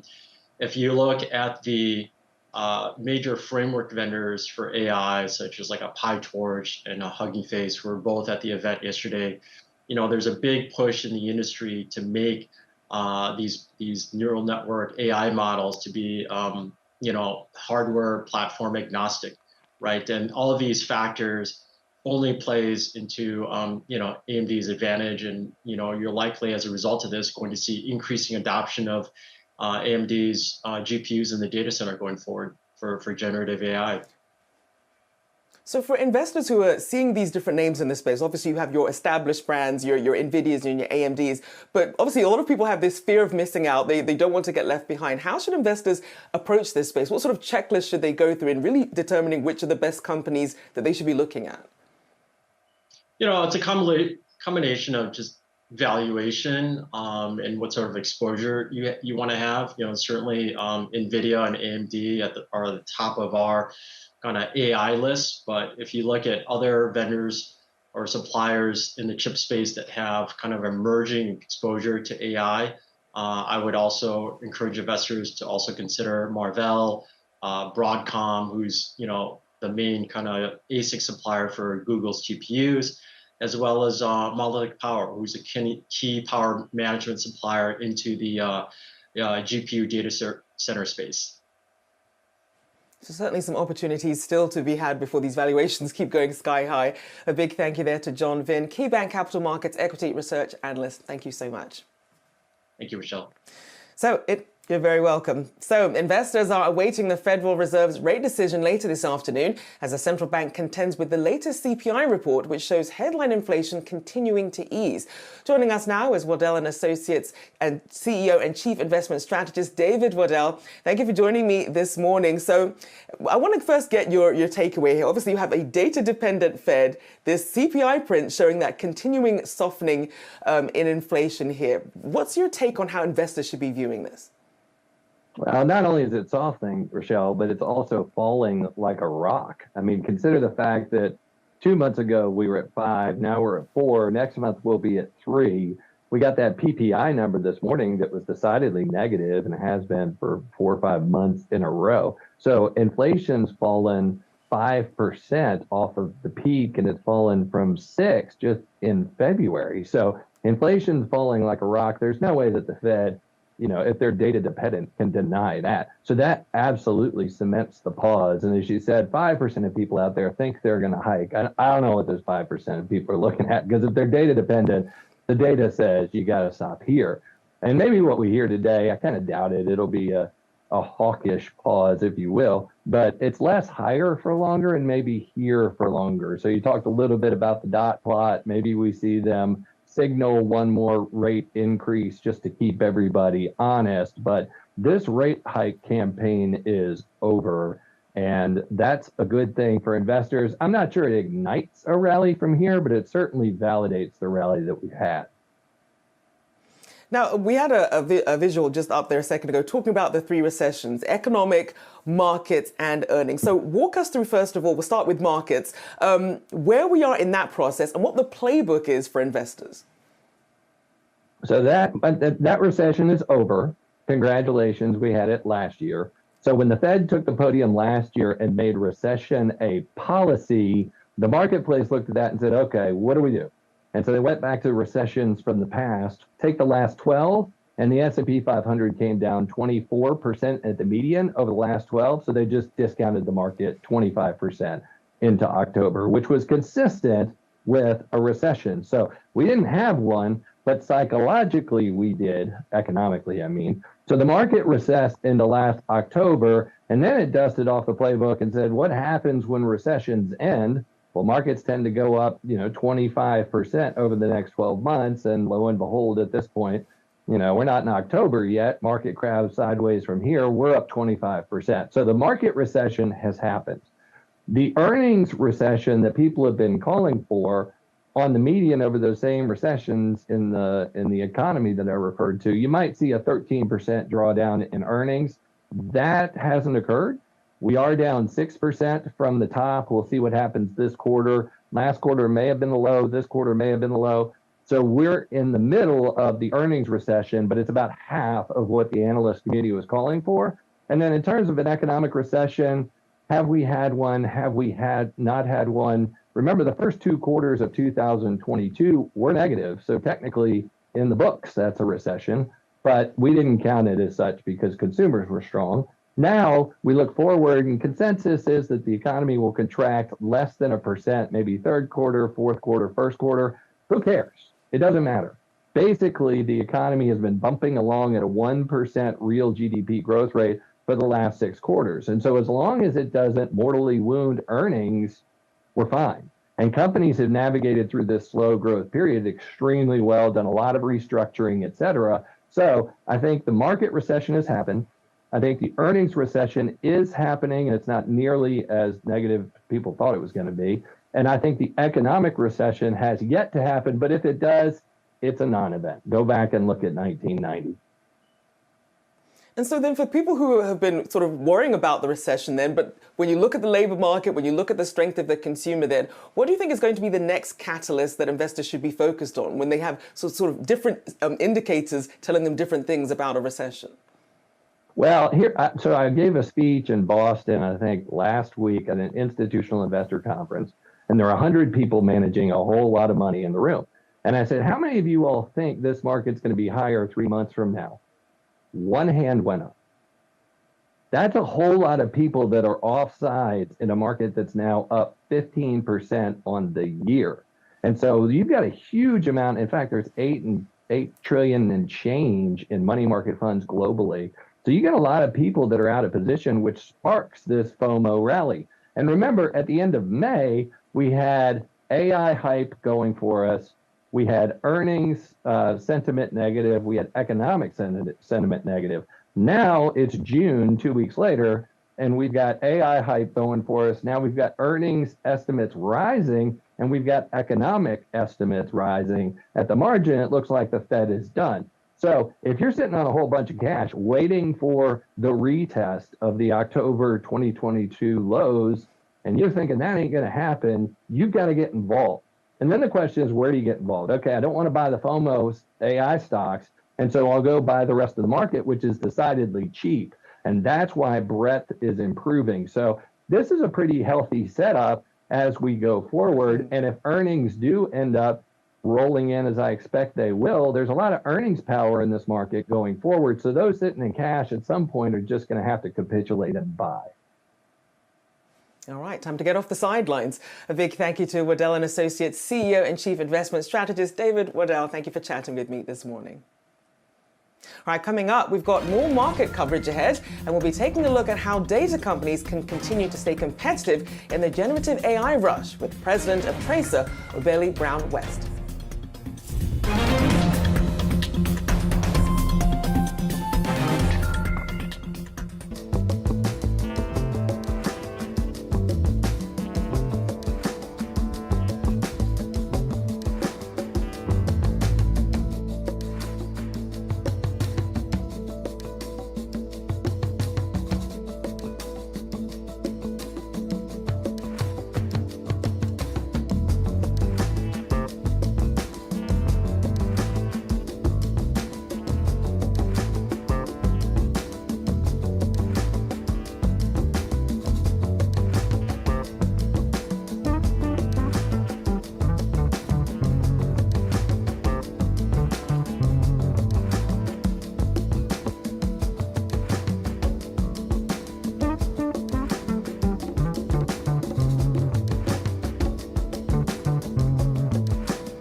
The AI fervor means data has quickly become the hottest commodity after microchips. How do companies turn a fire hose of data on their customers' revenue and operations into something manageable that they can use to grow their business? Well, that's what Tracer does in a very competitive space. We're joined by the company's new president, announced this morning, Obella Brown-West. Thank you so much for joining us this morning, and congratulations on the new role, of course.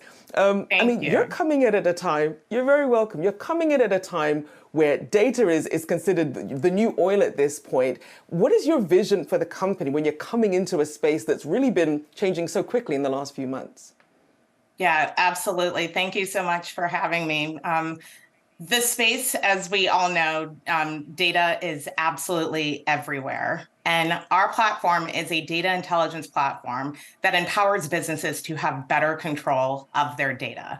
We are agnostic with where data comes from. We're agnostic with where we need to send our platform's insights to. Our goal is to make sense of a company's data source in order for a company to truly understand what their data is telling them, because as we know, data is everywhere, and we want all people to be able to make better business decisions and understand their data. So essentially pulling data from other platforms into sort of one place with context that you can really understand, and that can help guide things like your marketing and your ad spend as well. Talk about the investments that you've seen in this space at the moment. You just had a guest on talking about AI. There is a lot of investment that is happening in this space because everyone needs to better understand their data. There's just too much of it right now, which it's a good thing. We're able to understand our customers, we're able to understand what's happening in our business, but there's a proliferation. And so the amount of investment to solve the problem is quite large of what's happening right now in the space. Now, obviously, this is a space that is not unique to your company. I mean, you have Salesforce out there. So talk about where you see yourself competing in a space against a company like a Salesforce. We see ourselves competing very well. We have a lot of happy clients. We have a growing investor set.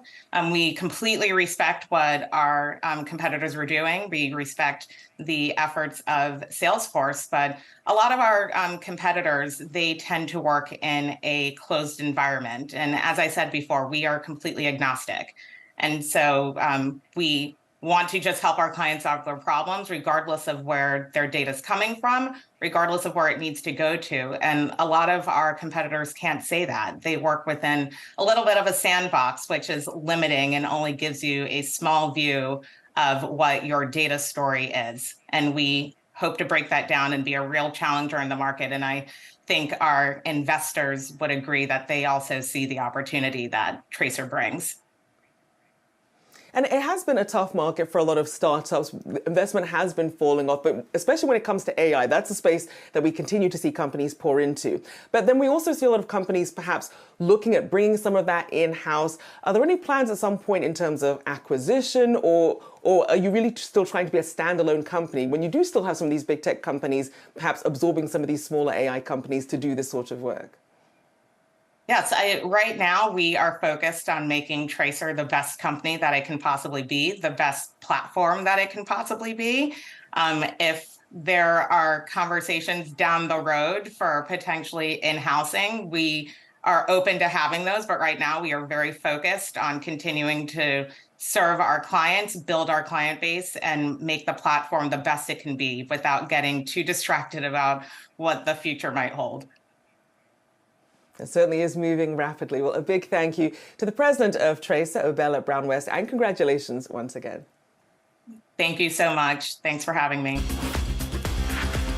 Well, traditional hard seltzer sales are taking a dive, falling 19.5% in the last 4 weeks, as according to the latest data from Evercore ISI. Now, Bud Light Seltzer is leading that charge, taking a major hit, seeing sales decline 55.2%.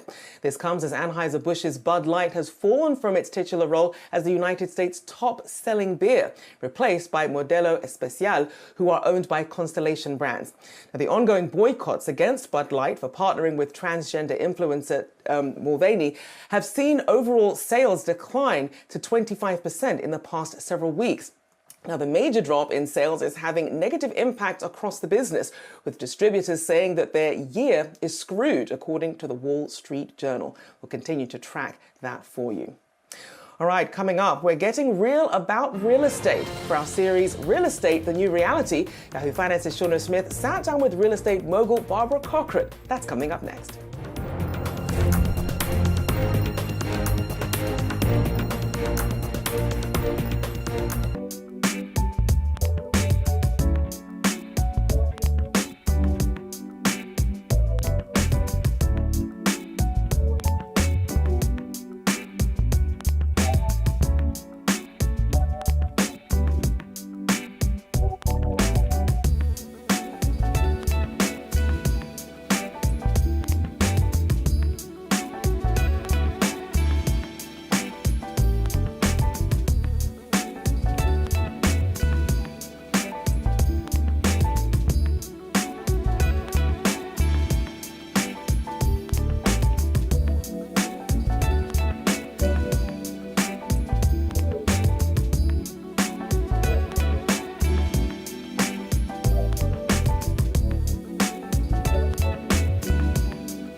We're with Barbara Corcoran, founder of Corcoran Group, also a shark on Shark Tank. Here in the kitchen, Barbara, thanks so much for having us in your home. My pleasure. So let's talk about the real estate reality right now. Lots of focus on commercial real estate. Elon Musk even weighed in recently saying that there is a looming crisis in commercial real estate, and we might certainly see a meltdown. How dire is that situation? I wouldn't call it dire, but it's a trouble. Of course, the Class A buildings have the biggest problems of all because all those tenants aren't using their spaces. When I go to Midtown Manhattan, I see maybe 50% of the space occupied, and in most major cities, it's 20%.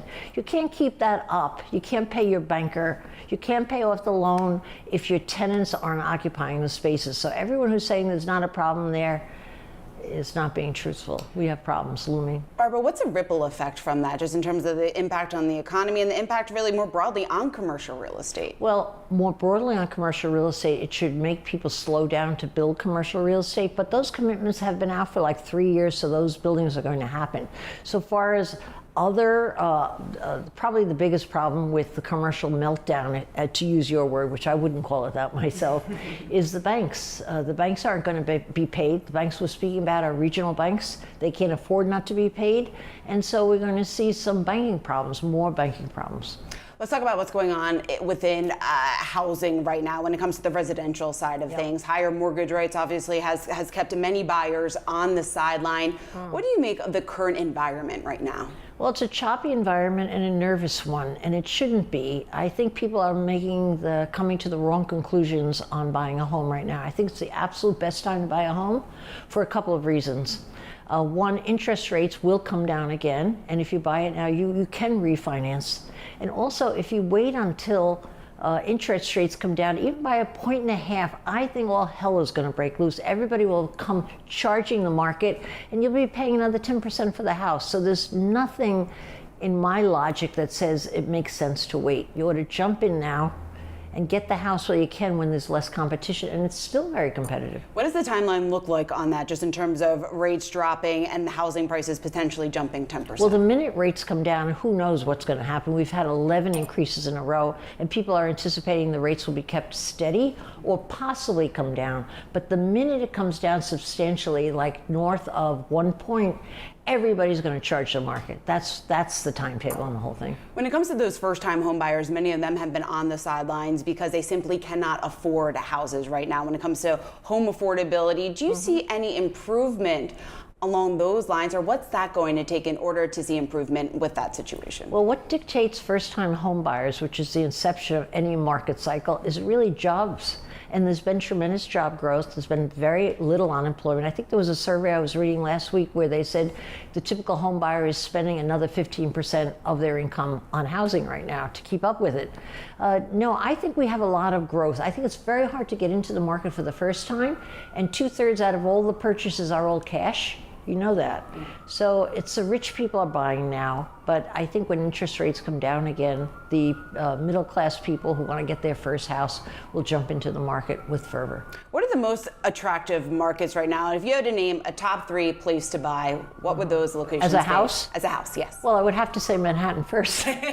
But you got it. But the Manhattan market has just ticked up, but most people don't believe that's the best place to buy. I think Pittsburgh is a phenomenal market to be buying in. Prices are up about 20% a year.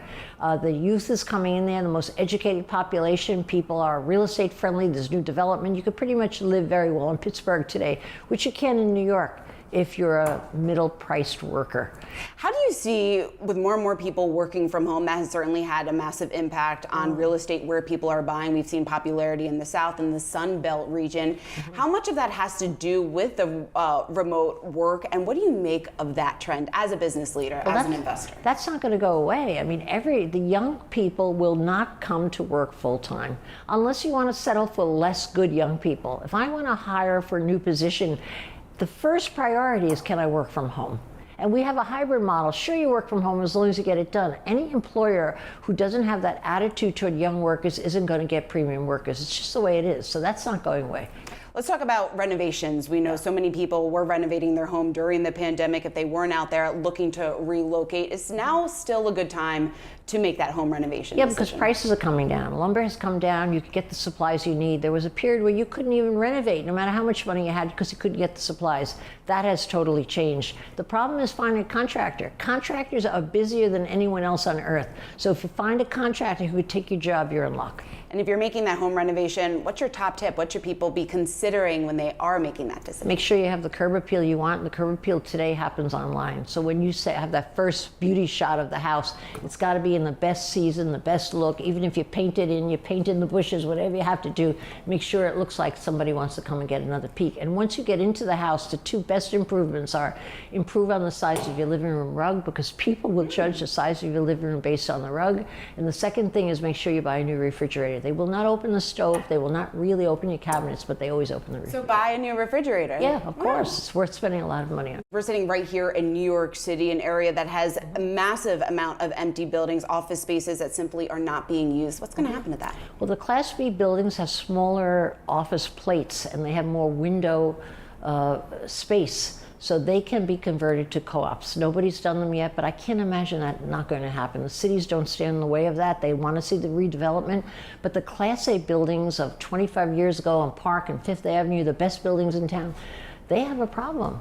They really have a problem because they can't convert to any kind of a loft space because they're huge plates. They don't have the window space. You have to have windows to convert to residential. I don't know what's going to happen with them. Your guess is as good as mine. But what's the best way to play the commercial real estate market right now? I think a lot of investors are at home asking maybe now's the time to get in. Where are the best opportunities given the outperformance of some of the asset classes within commercial real estate? What do you think? Well, you know, commercial isn't just office space, which everyone thinks of it as. I think the industrial sector is booming right now, and you can't get in cheap, but you can make a lot of money. Retail space, you get in cheap and you can make a lot of money, and multifamily housing is doing so well. So I would say those three areas versus the office market is the right place to buy right now. When it comes to retail real estate, I think that has a lot of people scratching their heads just in terms of the fact that so many people during the pandemic were spending online, weren't going to stores, but shopping centers, office space, have really been able to attract those consumers back. What do you think the trick is?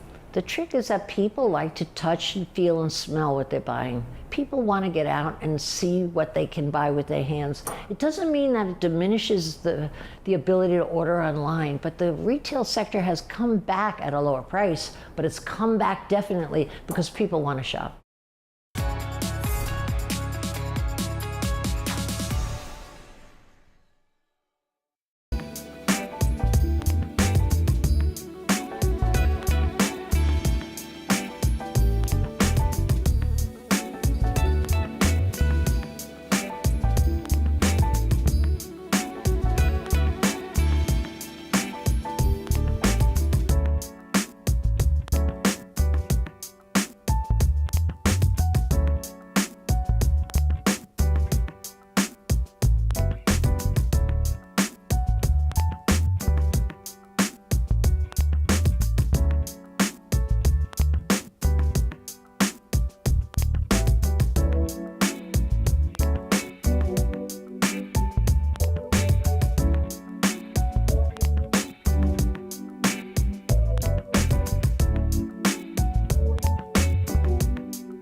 Microsoft is deep in its regulatory battle to acquire Activision Blizzard.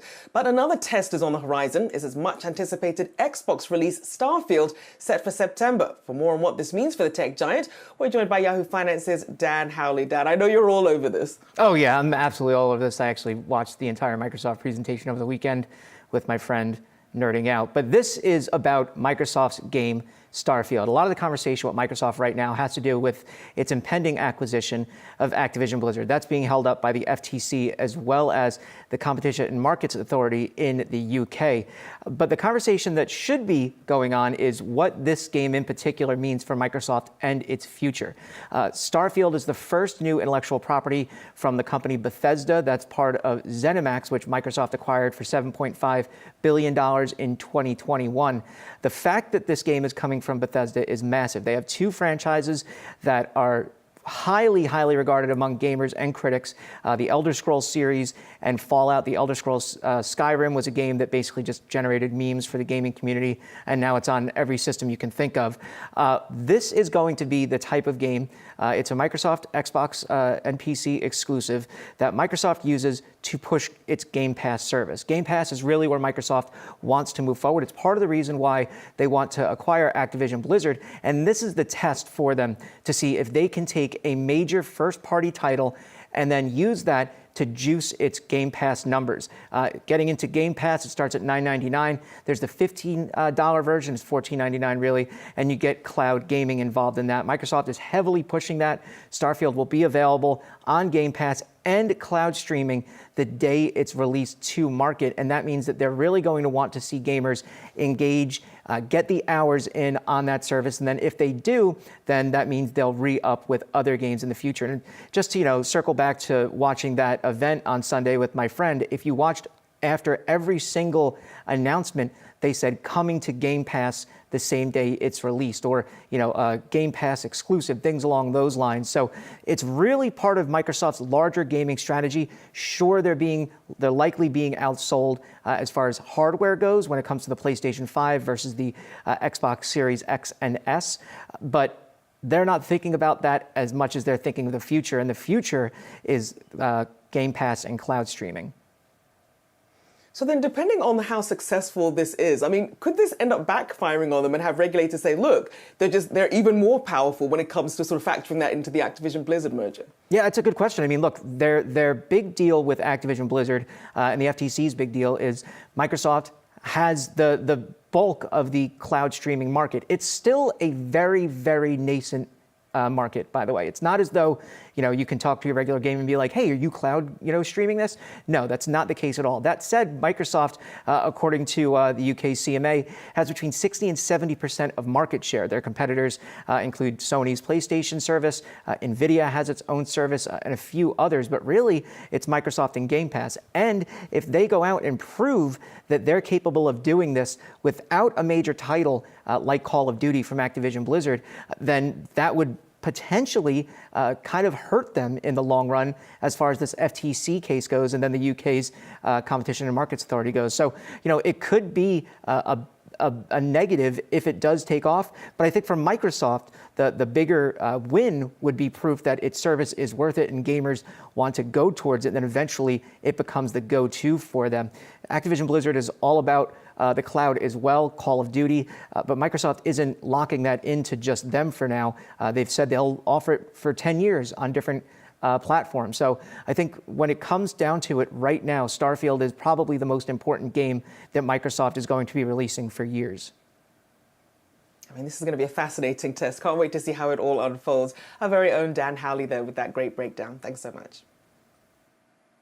Well, Uber is ramping up its healthcare arm, announcing that grocery and over-the-counter medication delivery to patients will now be available through Uber Eats. Yahoo Finance's Anjali Kemlani joins us now with the details. Hey, Anjali. Hey, Rochelle, that's right.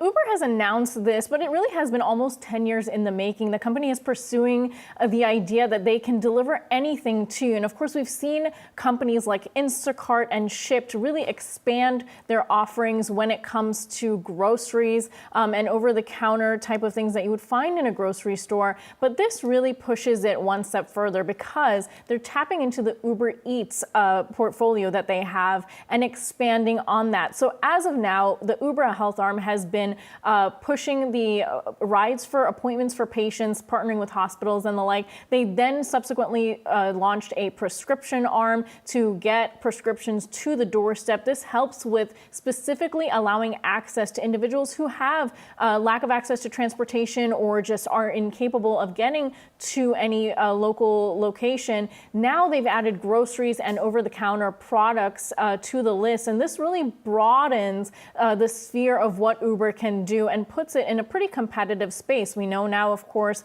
delivery and on-demand is really ramping up. It did announce this a while back, and what's interesting about the launch now is that when it first thought this through, they didn't really have the infrastructure for billing payers, that's health insurers and government like Medicare and Medicaid, but now they do, and the timing is perfect as some of these are covered services. So the company really seems to be angling into getting those healthcare dollars and successfully doing so this way. And I had a chat with the CEO of Uber Health, Caitlin Donovan. She said in a quote that this product is really going to be able to help the total cost of the system, really helping to reduce how costly it is and the lack of access issues that plague the health system for those who do not have access. So we'll just have to see how it rolls out, but it really is going to be one to watch, and how employer health benefits, either use this or add it to their employee benefits. That could be one other angle for the company to pursue. Certainly making things more convenient for consumers. Thank you so much for that update, Angelique Kemlani, there for us. All right, let's give you a final check of the markets before we go. Still looking at a mixed picture here, although the selling action has slowed down. The Dow now just off about 97 points. S&P 500 still up about 1/3%. Tech-heavy Nasdaq there up about 0.4% or 56 points. And of course, a lot of this pullback that we're seeing in the Dow ahead of that Fed rate decision that Yahoo Finance will have for you at 2 p.m. Eastern coming up. I'm Rochelle Akufo. That's it for now.